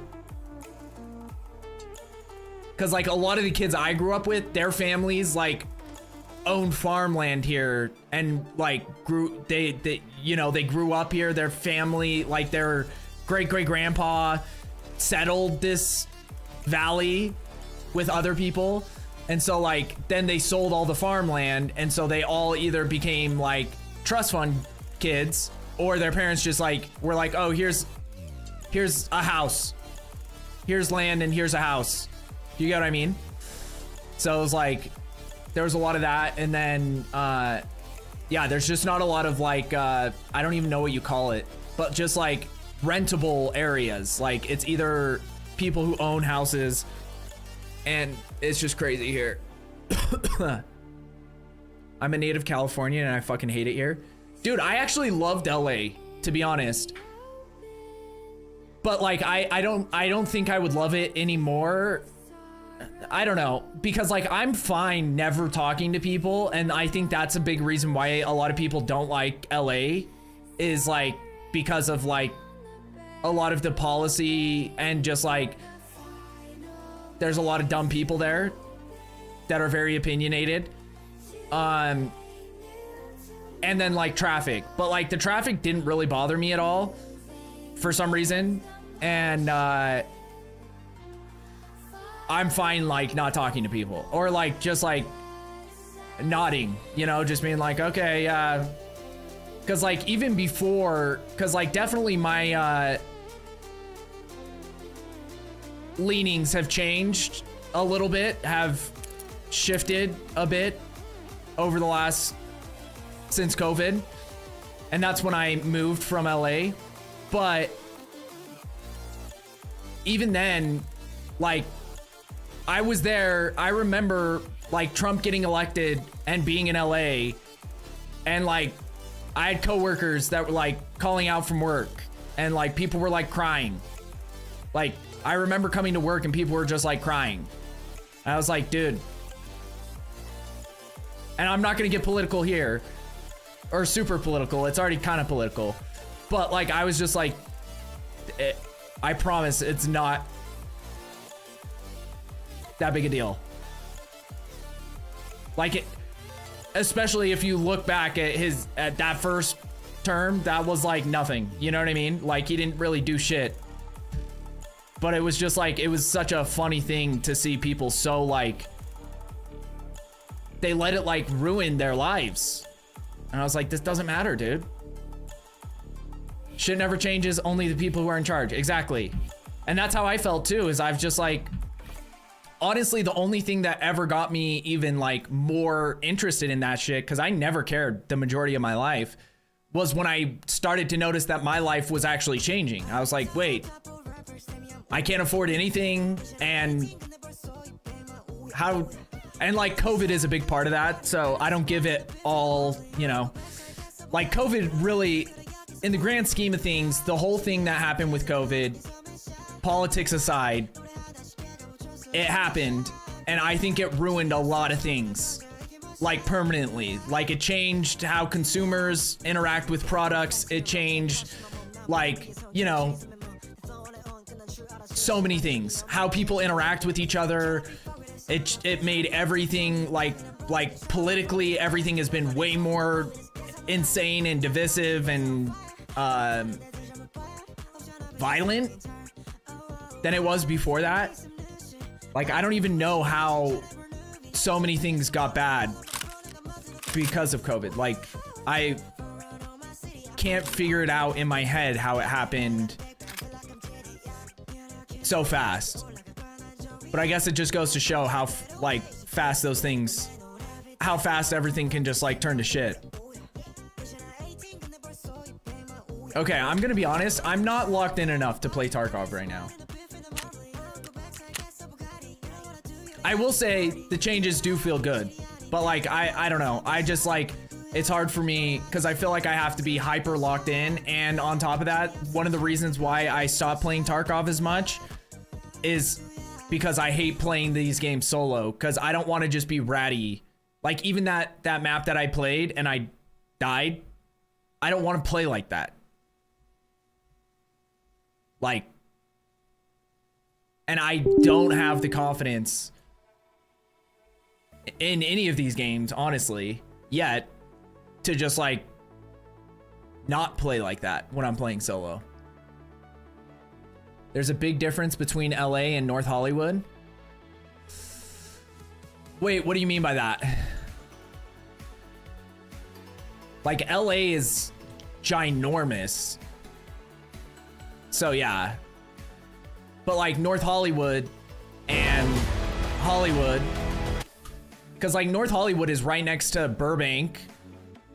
Like honestly, you'd go down one street and we'd be in Burbank. You'd go down another street and we're in North Hollywood. And it's pretty close to Glendale. I lived in Glendale for a while too. The place that I lived that was like kind of out in the middle of nowhere in terms of like LA places was I lived in Sylmar for a while as well. And Sylmar is like, that's like the edge of the city. Like you're closer to Santa Clarita than you are to like downtown LA in Sylmar. Even though I think it's still technically part of LA.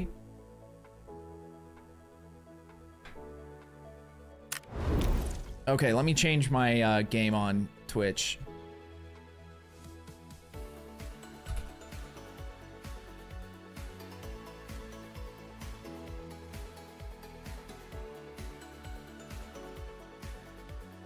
Okay, what do I have to do here? I think I have to play a map in Northridge. I kind of want to play a warm-up map. Oh, secure ops. Team deathmatch. No items will be lost on defeat.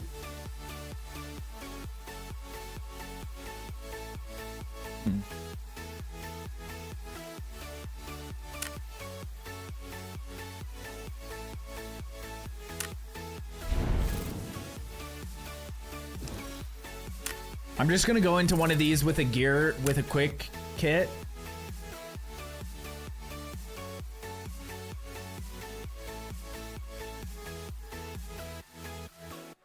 Cause I just have to like search drawers in a town. And it's like one of those places where it's kind of sketchy. Like sometimes you go in there and there's people who are already doing shit there, so they just camp in a building and wait for you to walk by, then light you up. For Northridge, I just don't like only having a sniper. So I think I'm just gonna go with this AK. This AK is actually not too bad.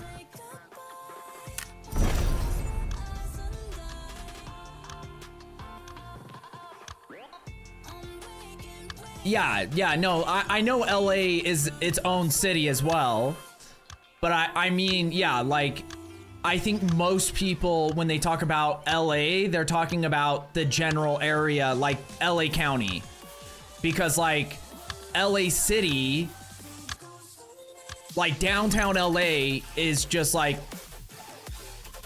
I don't know anybody that, when the 4 years that I lived there, I think I went to downtown LA twice, and it was only ever because of like an event, like going to the Staples Center for like a Lakers game, or I don't know what the fuck it's called now.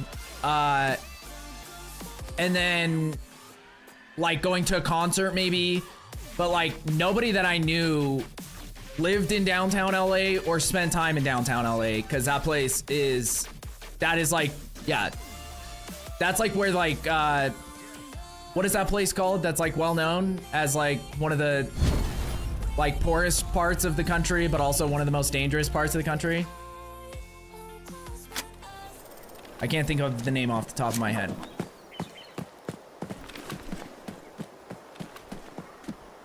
Okay, perfect. We're literally on the exact opposite side of the map of where I need to go. So I'm gonna try to go here because I'm gonna try to hit that safe.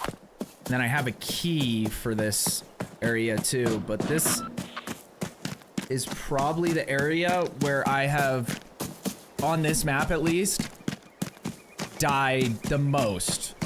Every time I go to this area, we die. And it's weird because it shouldn't be like a hotspot. Like there's only one safe here. I don't feel like there's like a ton of loose loot, but for some reason there's always people here.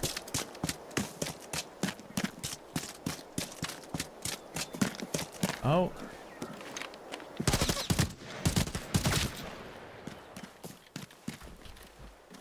Okay, I was like, I thought I saw my teammates behind me. I didn't think that there was a person.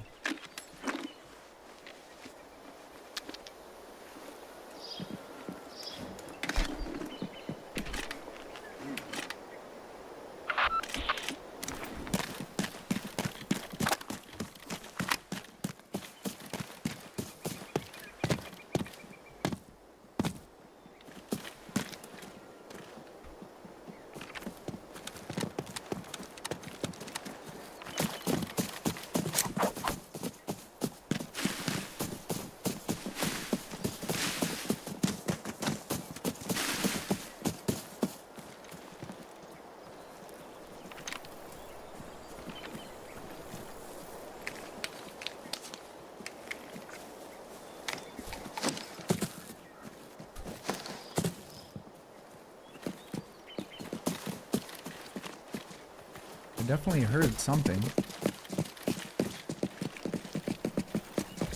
Could just be bots in this building, but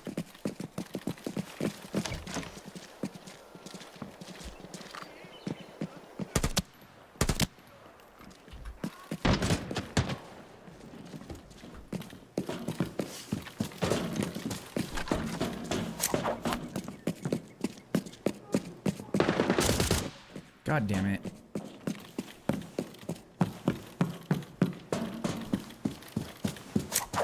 Okay.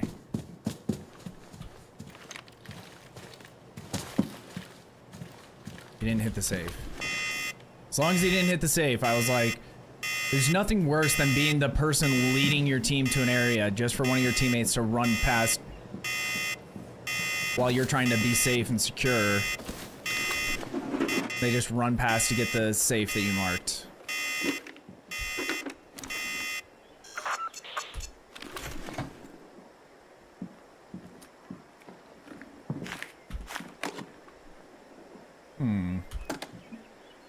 That's not great.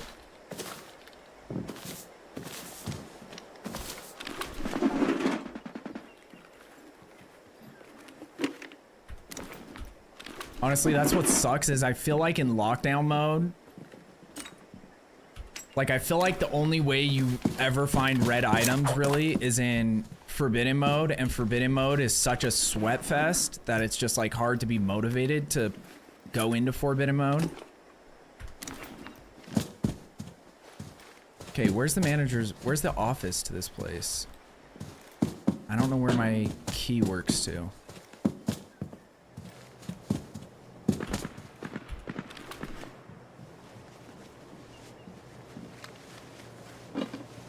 There we go.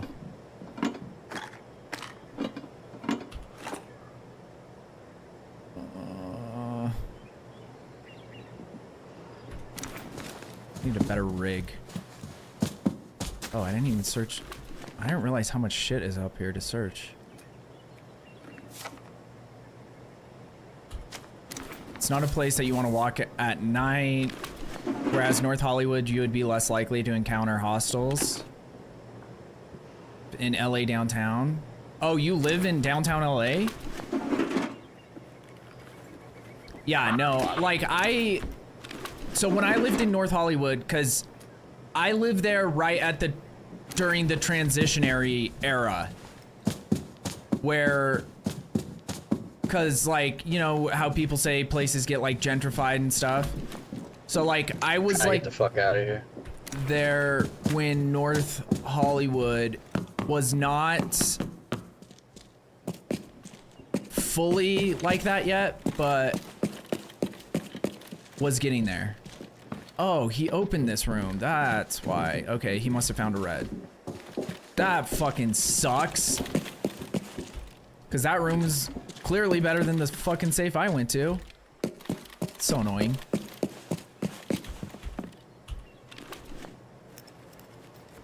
I'm sure they searched all this other shit already anyway.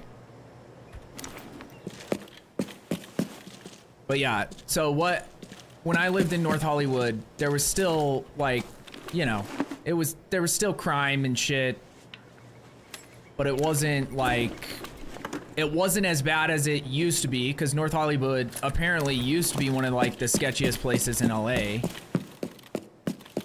And I'm trying to think of what that other place was called. Highland Park. It's like one of the most famous LA gangs was like used to run Highland Park, and now it's like one of those like super bougie, like where like all the, because like what happens in LA, and I saw this firsthand too, because I lived there at the same time my sister lived there. Like when I first moved there, my sister, I moved in with my sister, and she still lives there. I'm surprised I wasn't able to jump over that. But like she was one of those people whereas like, where's the hot like new place, like the artsy place to live? And it was like Silver Lake for a while, and then Silver Lake became like too gentrified is the only term I know to really explain it. And then Highland Park became that place where it's like, you know, it's not fully gentrified, but there's enough that like people feel safe there, and like the artsy people in LA want to live in these places because they're like, oh, I want to be the first person that like lived in this hot, cool new area that nobody has like found out about yet.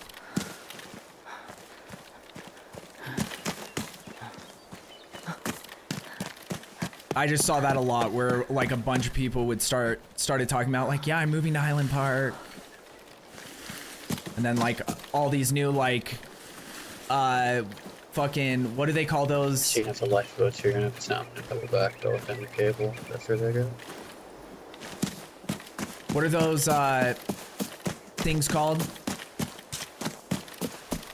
The speakeasies and like hidden bars and shit start popping up.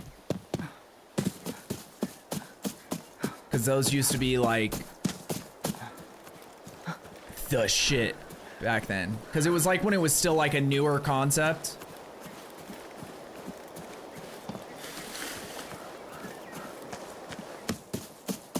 But it would be interesting. Like I would love to, like even if I didn't live there,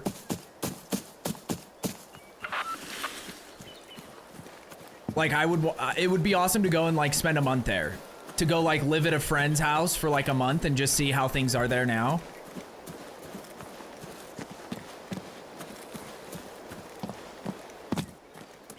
Like go back to all the old places and see if like how much has changed. Cause that's another thing about a place like LA is like so much can change so quickly.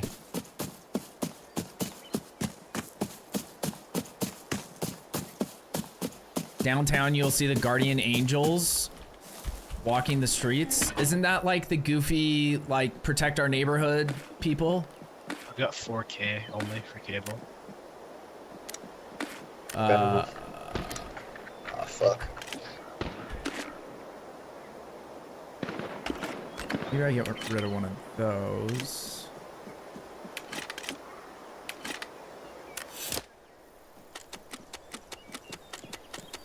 I got like 3 million on me, so I'm really I don't have a big enough case to put this in.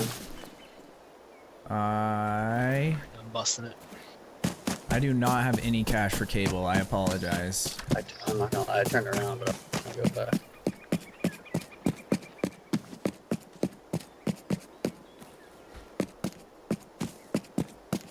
I have the key to that room at Cables, so there might be cash. I might be able to get enough to get us there. I usually do have enough, but...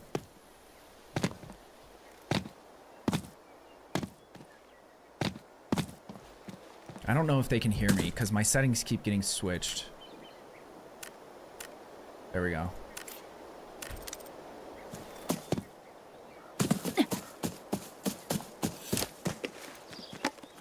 I wouldn't call him goofy. But don't they wear like berets? There was like the Guardian Angels, and then there was like another group, and one of them was more goofy. Like, I still think the concept is cool in theory. I don't know, like, how much you can really do. It's better than There's a battery. in my, lawlessness. laptop. You get what I mean?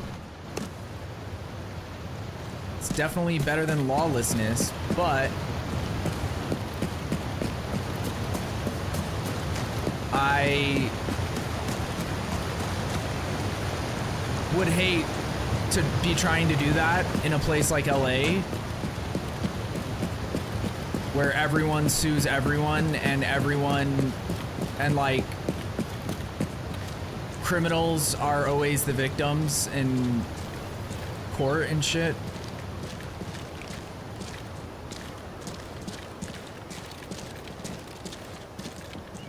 Behind you. I hear someone running around in here.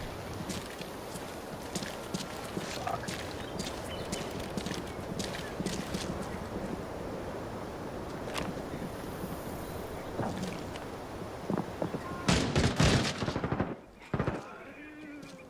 Oh, that wasn't us. Yeah. Somebody in here then.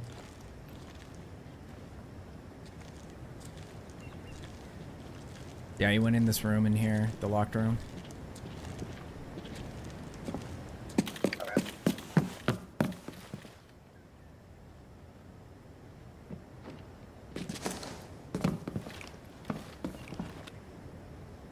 Take my pills. Yes, they have uniforms and berets. But yeah, it just seems like it would be an absolutely miserable job to try to do in a place like LA. Like, it's, I have a lot of respect for people who do shit like that. I just don't know how effective you can be in a place like LA.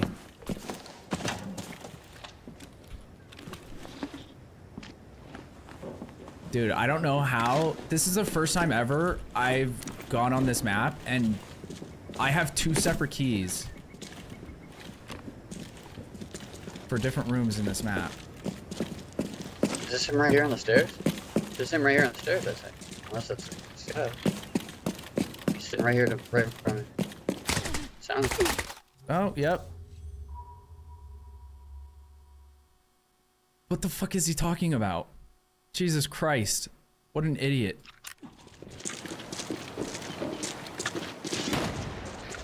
It's right on the staircase. He went down, but he's chilling.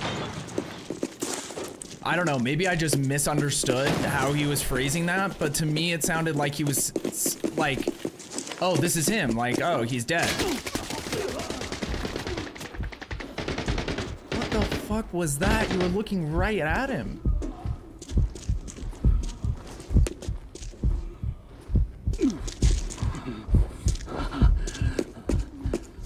Fuck, dude, I'm stuck on this thing.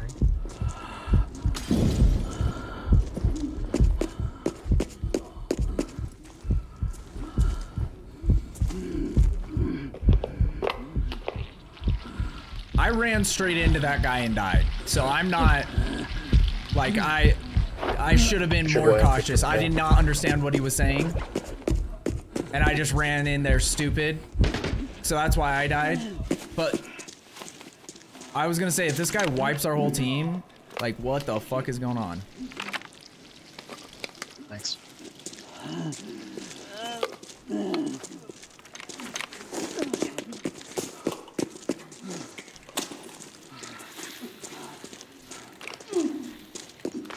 We down? What's up? Is it dead? No. Dude, I don't know what my teammate is doing. That guy that we were spectating has done the same thing twice, where he's just walking. He's walking up right here. This kid's cheating. That guy's cheating. Oh, that makes more sense. Okay. So he's cheating. And it's like always hard because on a spectate, it seems like it's hard to, like, some things are a little bit more delayed for me than they might be for somebody else. But yeah, okay, that makes more sense. Because that guy that he killed right before my last teammate died, the guy that said, yeah, this guy's cheating, he shot that guy through boxes and like perfectly hit him in the head, which is crazy if he is cheating, because when he killed me, it wasn't quick as I would expect for someone who's wearing, like, I'm wearing a quick kit, wearing shit gear, and I didn't like just instantly die to a headshot. But I guess his one shot was in the throat and one was in the face. It just felt like I didn't instantly die, but maybe I'm remembering it wrong. Wait, why did it show something on his dick? Did I even shoot at him? I didn't even shoot at him. Why does it say I shot his dick? I just ran at him. That's hilarious.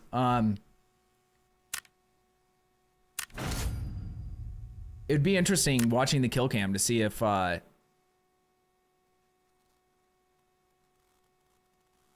kill cams are always fucky in this game too. Like sometimes you can get a good idea, but I would say like, I don't know, I would say 80% of the kill cams I've watched, it looks like someone's cheating, but I know that I'm not dying to cheaters 80% of the time. But I just want to see, because he was like, oh, is this him on the stairs? And I thought he meant like he found a dead body on the stairs or something.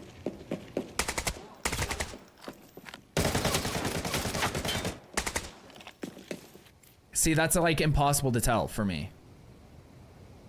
To me, that doesn't look like he's cheating. But when he was killing my other teammates, it looked like he was cheating.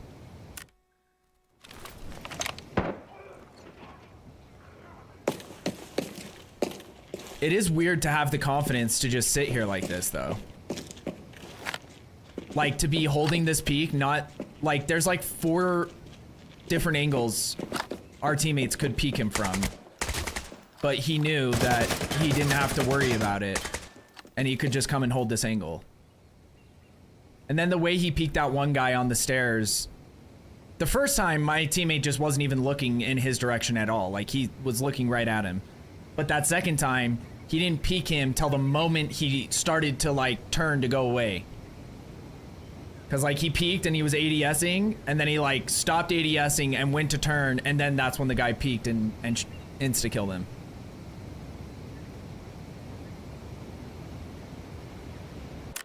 So yeah, it feels like probably not aimbot, but probably walls if I had to guess.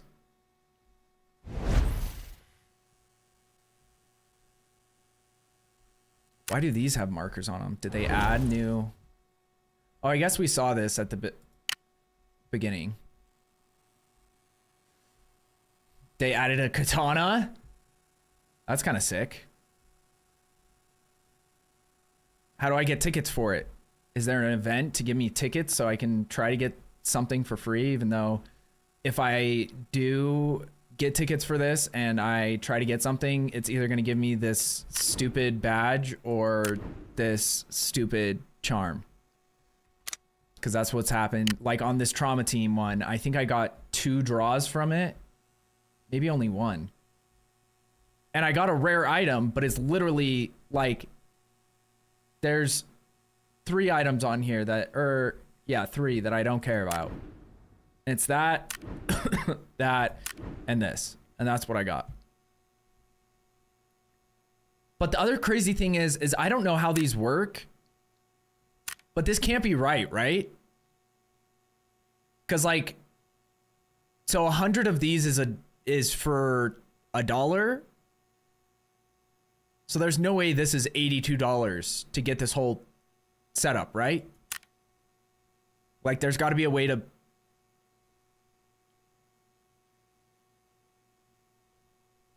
I don't know.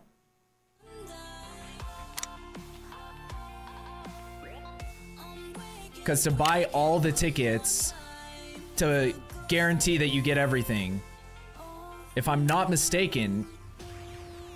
That would be $82.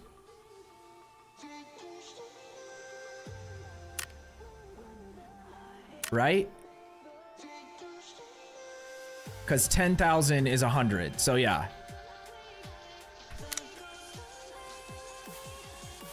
So the only thing I can think of, because I feel like even like for a free-to-play game, that is insanely absurd. So either there's a way to get these tickets. Like, I forgot how I got the tickets that I got the thing from. It was from one of the events. There's either got to be a way to get the tickets other ways.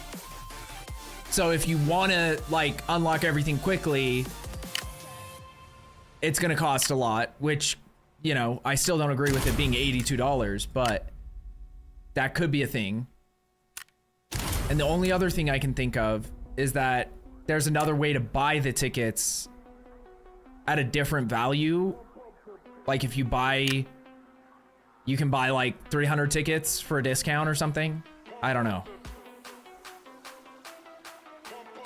For top 15,000 raiders only.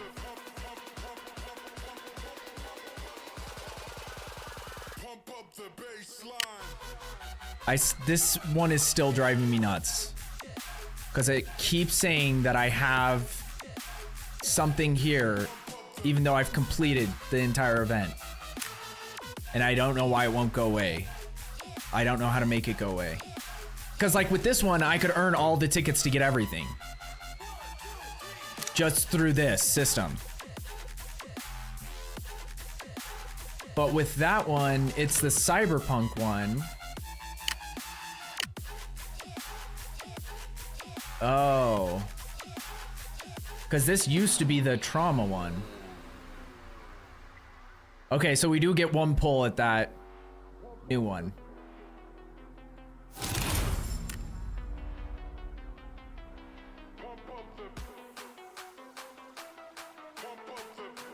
But I feel like there's no way that these can be that expensive. It just doesn't. That seems, like I said, it seems aggressive even for a free-to-play game. It seems aggressive for any game.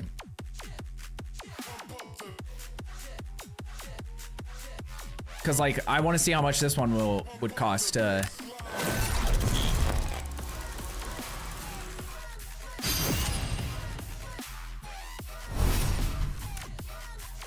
There's also got to be a thing, because there's no way it's even. Okay, so what is this one? $90 to get all the tickets.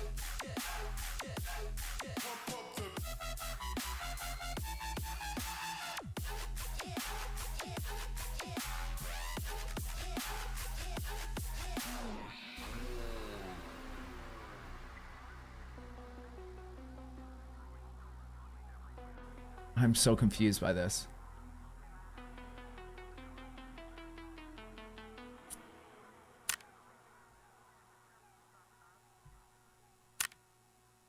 Because that just seems way too expensive.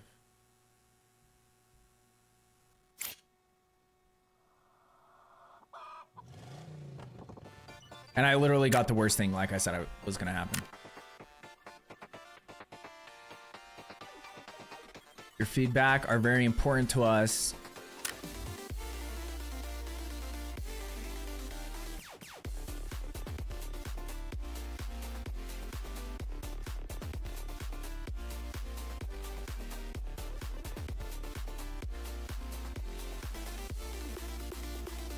Reward 2, a free week of Elite for all players in the Dark Zone. 6 grids is plenty of space. Reward 3, an additional 100 grids.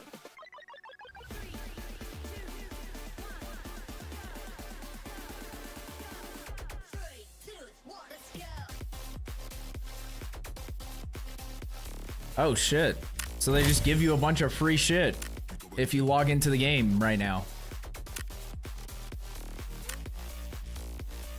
Hey, I'm cool with it. I know some people hate that they like just like keep giving you a bunch of free shit in this game, but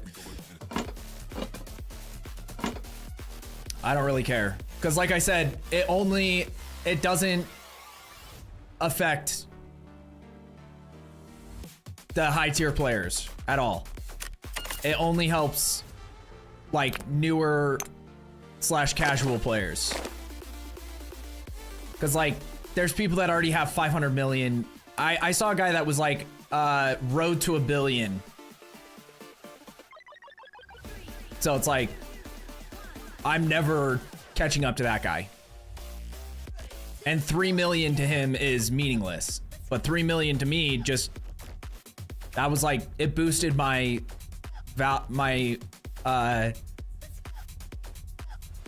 monies. That's what we'll say, by like a third. So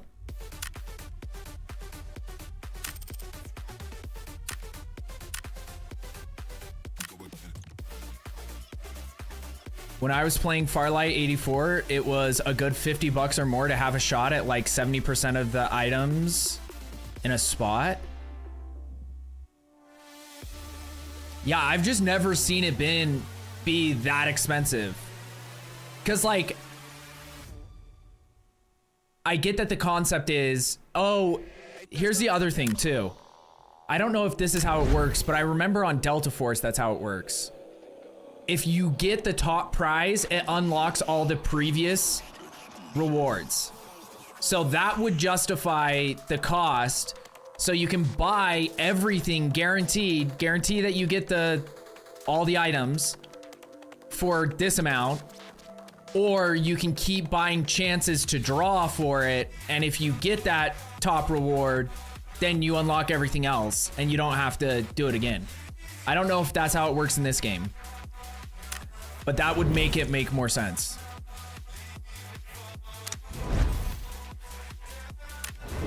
Wait, so the other shit that it gave me, is that something I have to like activate or something?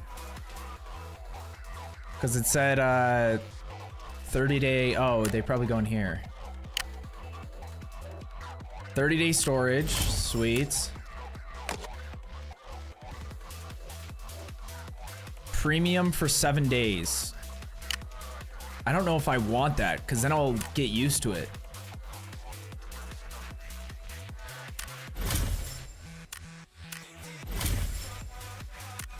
I almost have all of these. I just draw them because you can get, like the ammo is the only thing that really matters. And it's free, so fuck it. Okay, so we didn't even make it to the village that round.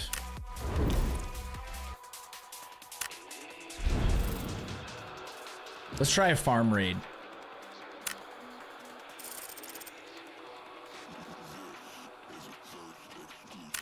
I just want to make sure I have everything I need.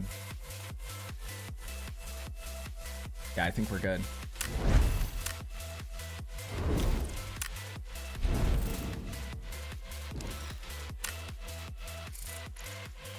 That game is a gacha game? Farlight 84 is a gacha game? Or are you talking about this game, Dark?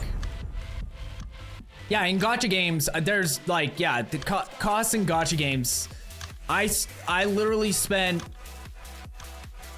Okay, literally is the wrong term to use there, because it's like generalized. All I know is that I had spent around $14,000 in Raid Shadow Legends. And then I started playing another gacha game that I had to have spent at least $4,000 to $6,000 in after I finished with Raid.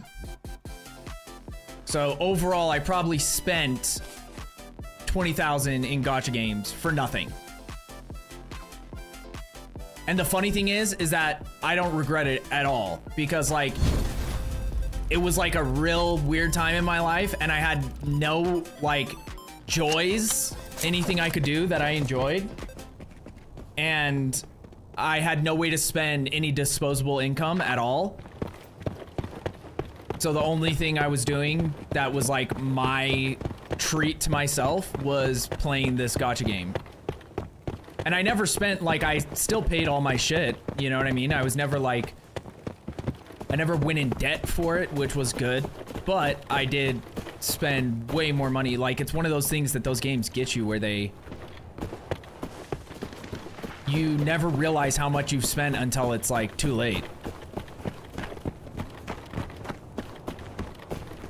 Because it's like, oh, this is on sale. Something that's usually $50 is now only $20. You're like, oh, well, fuck, I'd be stupid not to.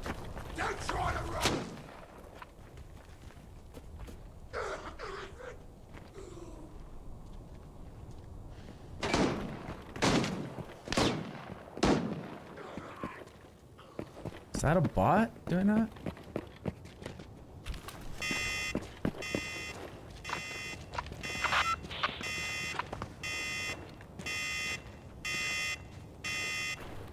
Good purple mark.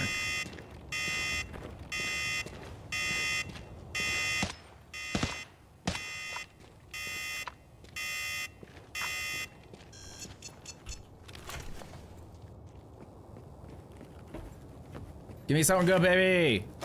Ah, fuck. Just a fucking loot. You gots to be kidding me. Yes, Farlight 84. Okay. Yeah, so I don't even put those games in the same category. Because gacha games, like, that's... Like... I don't even remember what gacha stands for, but I'm pretty sure it's, like, literally telling you that you're just getting... You're gambling, essentially. It's like, we got you all your money. Like, that's kind of like the whole concept, I feel like.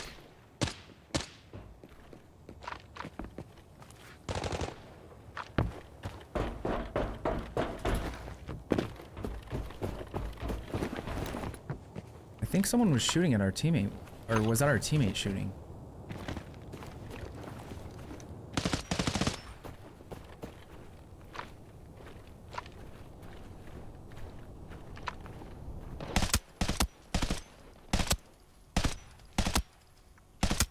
Убежал, блядь.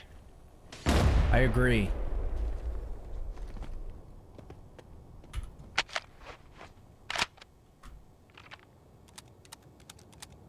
I enjoy the characters, but the cosmetics were a bit insane.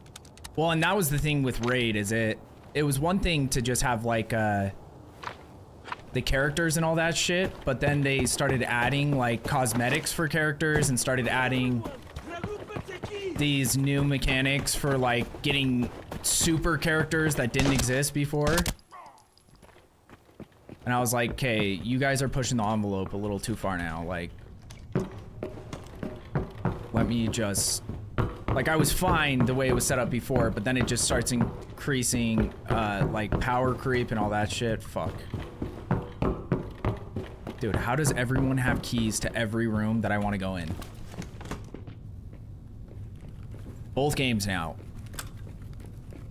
Every room I have a key for, my teammates are already gone in.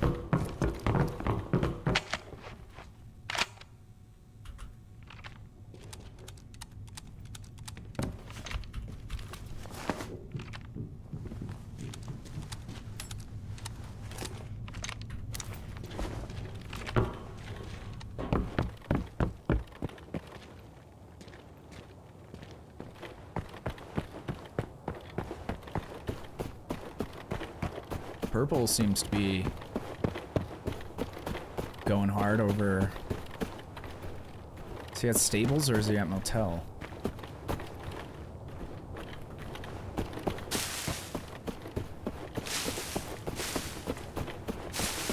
О, на углу сидит прям. Oh? Blue just died?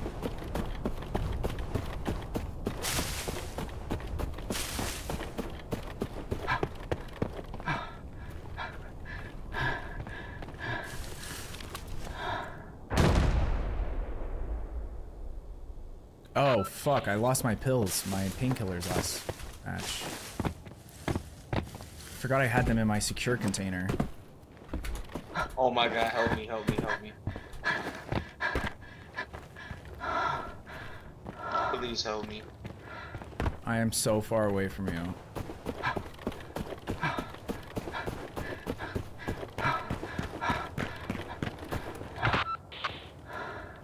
I'm coming. Please help me, bro. I'm coming. There's a M110 guy like on top of me at artillery somewhere, so be careful. You should be able to get him though. I killed one guy.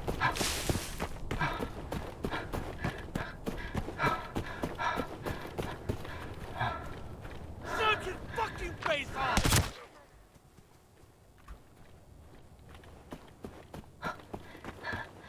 Why does my stamina feel so bad?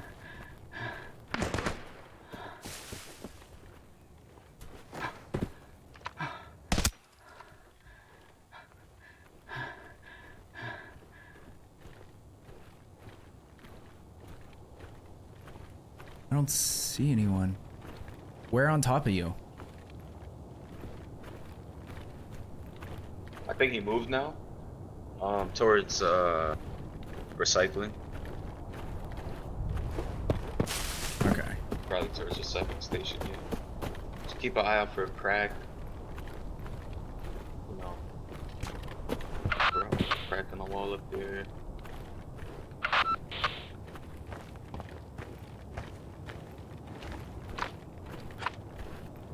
wanna go put the safe, but I'm probably gonna die.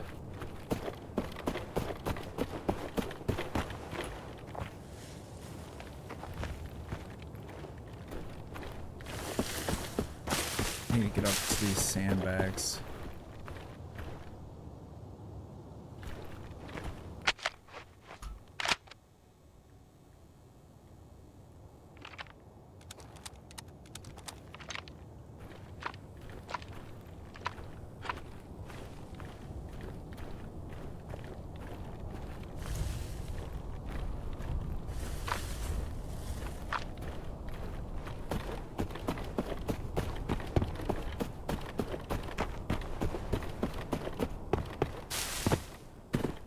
Fucking looted, bro. What? Probably where he came from.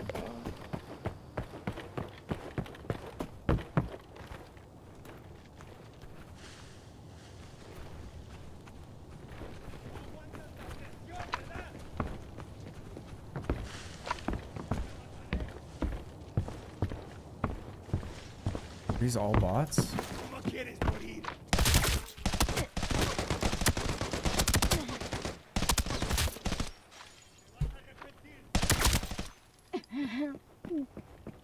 What the fuck? Where's the boss? Good. Yeah, boss is here. I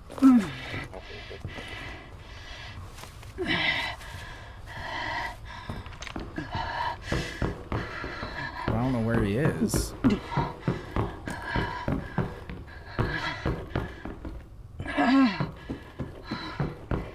Gotta be up here somewhere.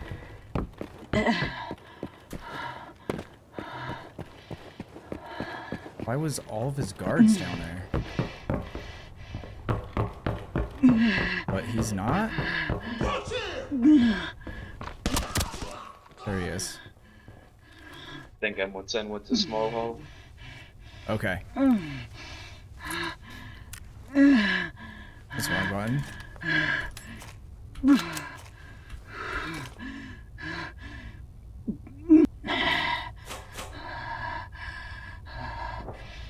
Dude, this boss's gear kind of sucks.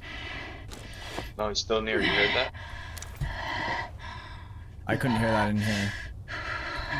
Okay, he's still near me somewhere.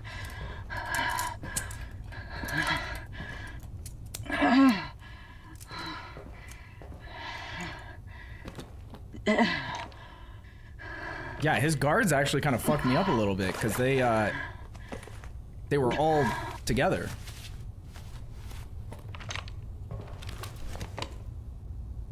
I don't know if they have anything valuable on them. They might have good ammo or something, but I don't even care. I'm gonna hit this room.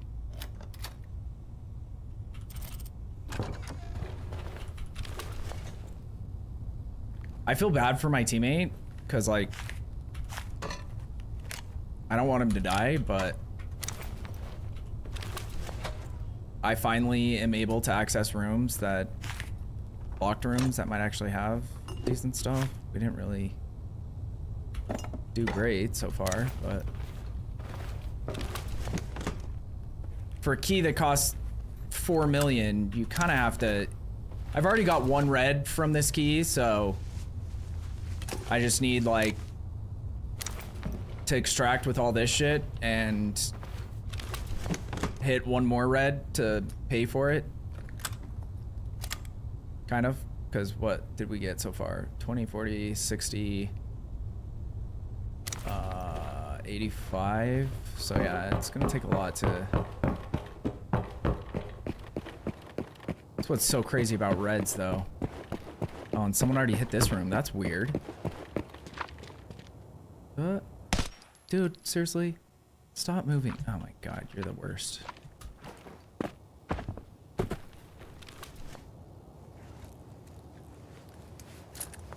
Spartan B's level 4, right? Don't you dare come over here now. This actually isn't a great spot to be chilling. I just want to see if they have gold ammo. No, they don't. Okay. What about you? I'm assuming they all have the same shit.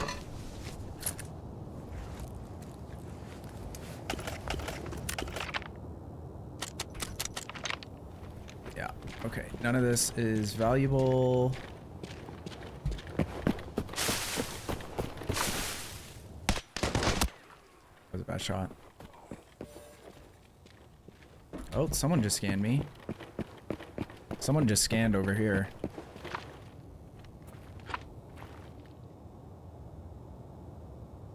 Interesting.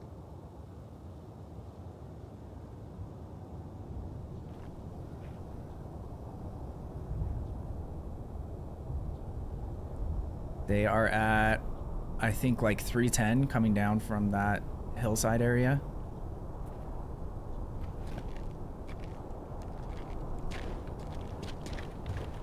Okay.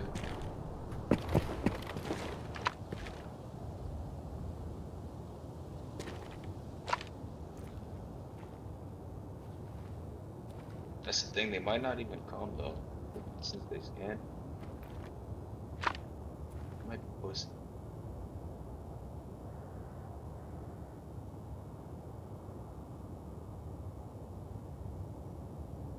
Because you have to be pretty close to scan. Like within, I don't know, 25 to 50 meters, I think.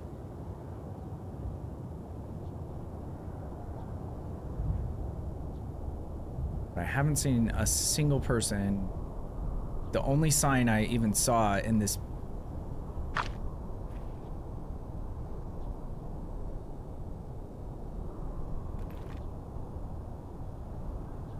building of someone being here was that room I'm was hearing open. some movement on me.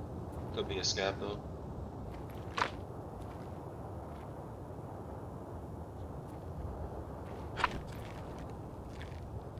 But the person could just be camping in here the whole time. Just not moving.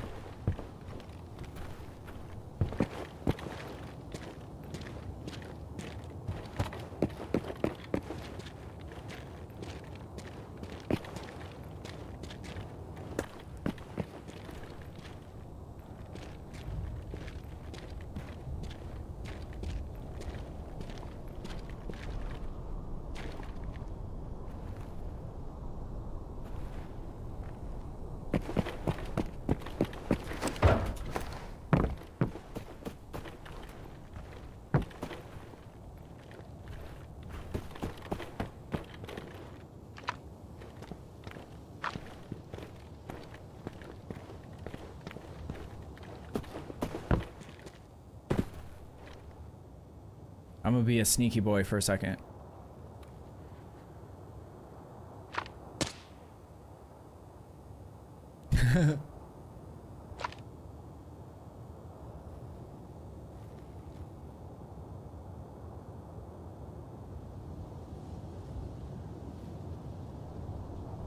Thing is with this helmet, like I've just learned that you have to play with these helmets if you want to have a chance. But they make it so you can't have a headset on.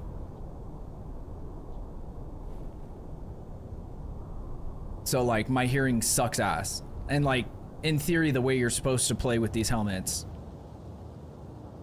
is like more aggro because you shouldn't die as easily, you know what I mean?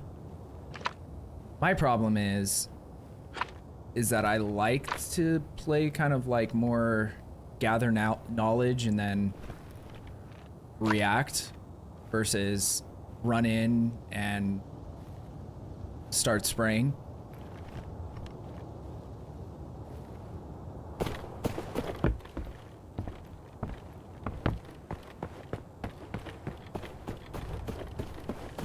So it's not necessarily ideal for my playstyle, but I feel like if you want to get good and have success in this game, you have to play more aggressively. Because it's like one of those things where when I have the best headset on and like level 4 face shield, I lose those fights and I die. So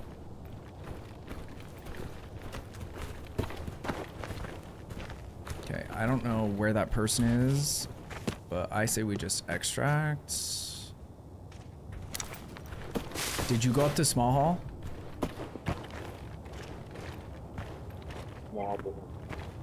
Wait. I swear to God, I just saw something over there. Or am I tripping?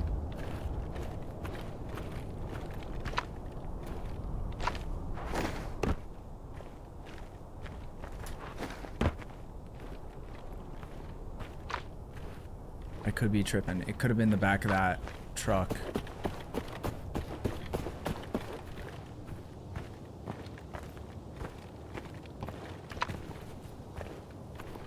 But every time I think I see someone and I don't shoot, or just like leave it alone. He's still there, bro. What the fuck? Oh, he's coming. Guys. He's coming. Okay. Quiet mode Yeah, engaged. Yup.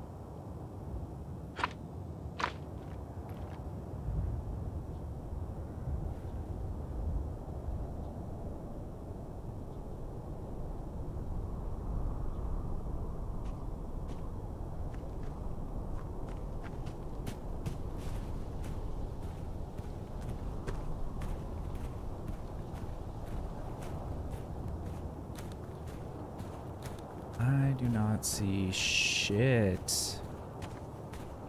I'm just waiting for some crazy bastard to headshot me because he gets an angle where he can see me perfect, but I can't see him.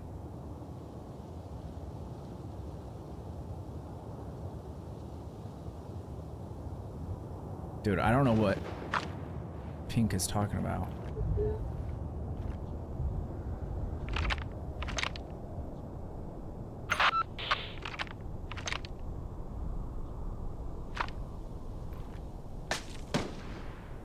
Oh, yep.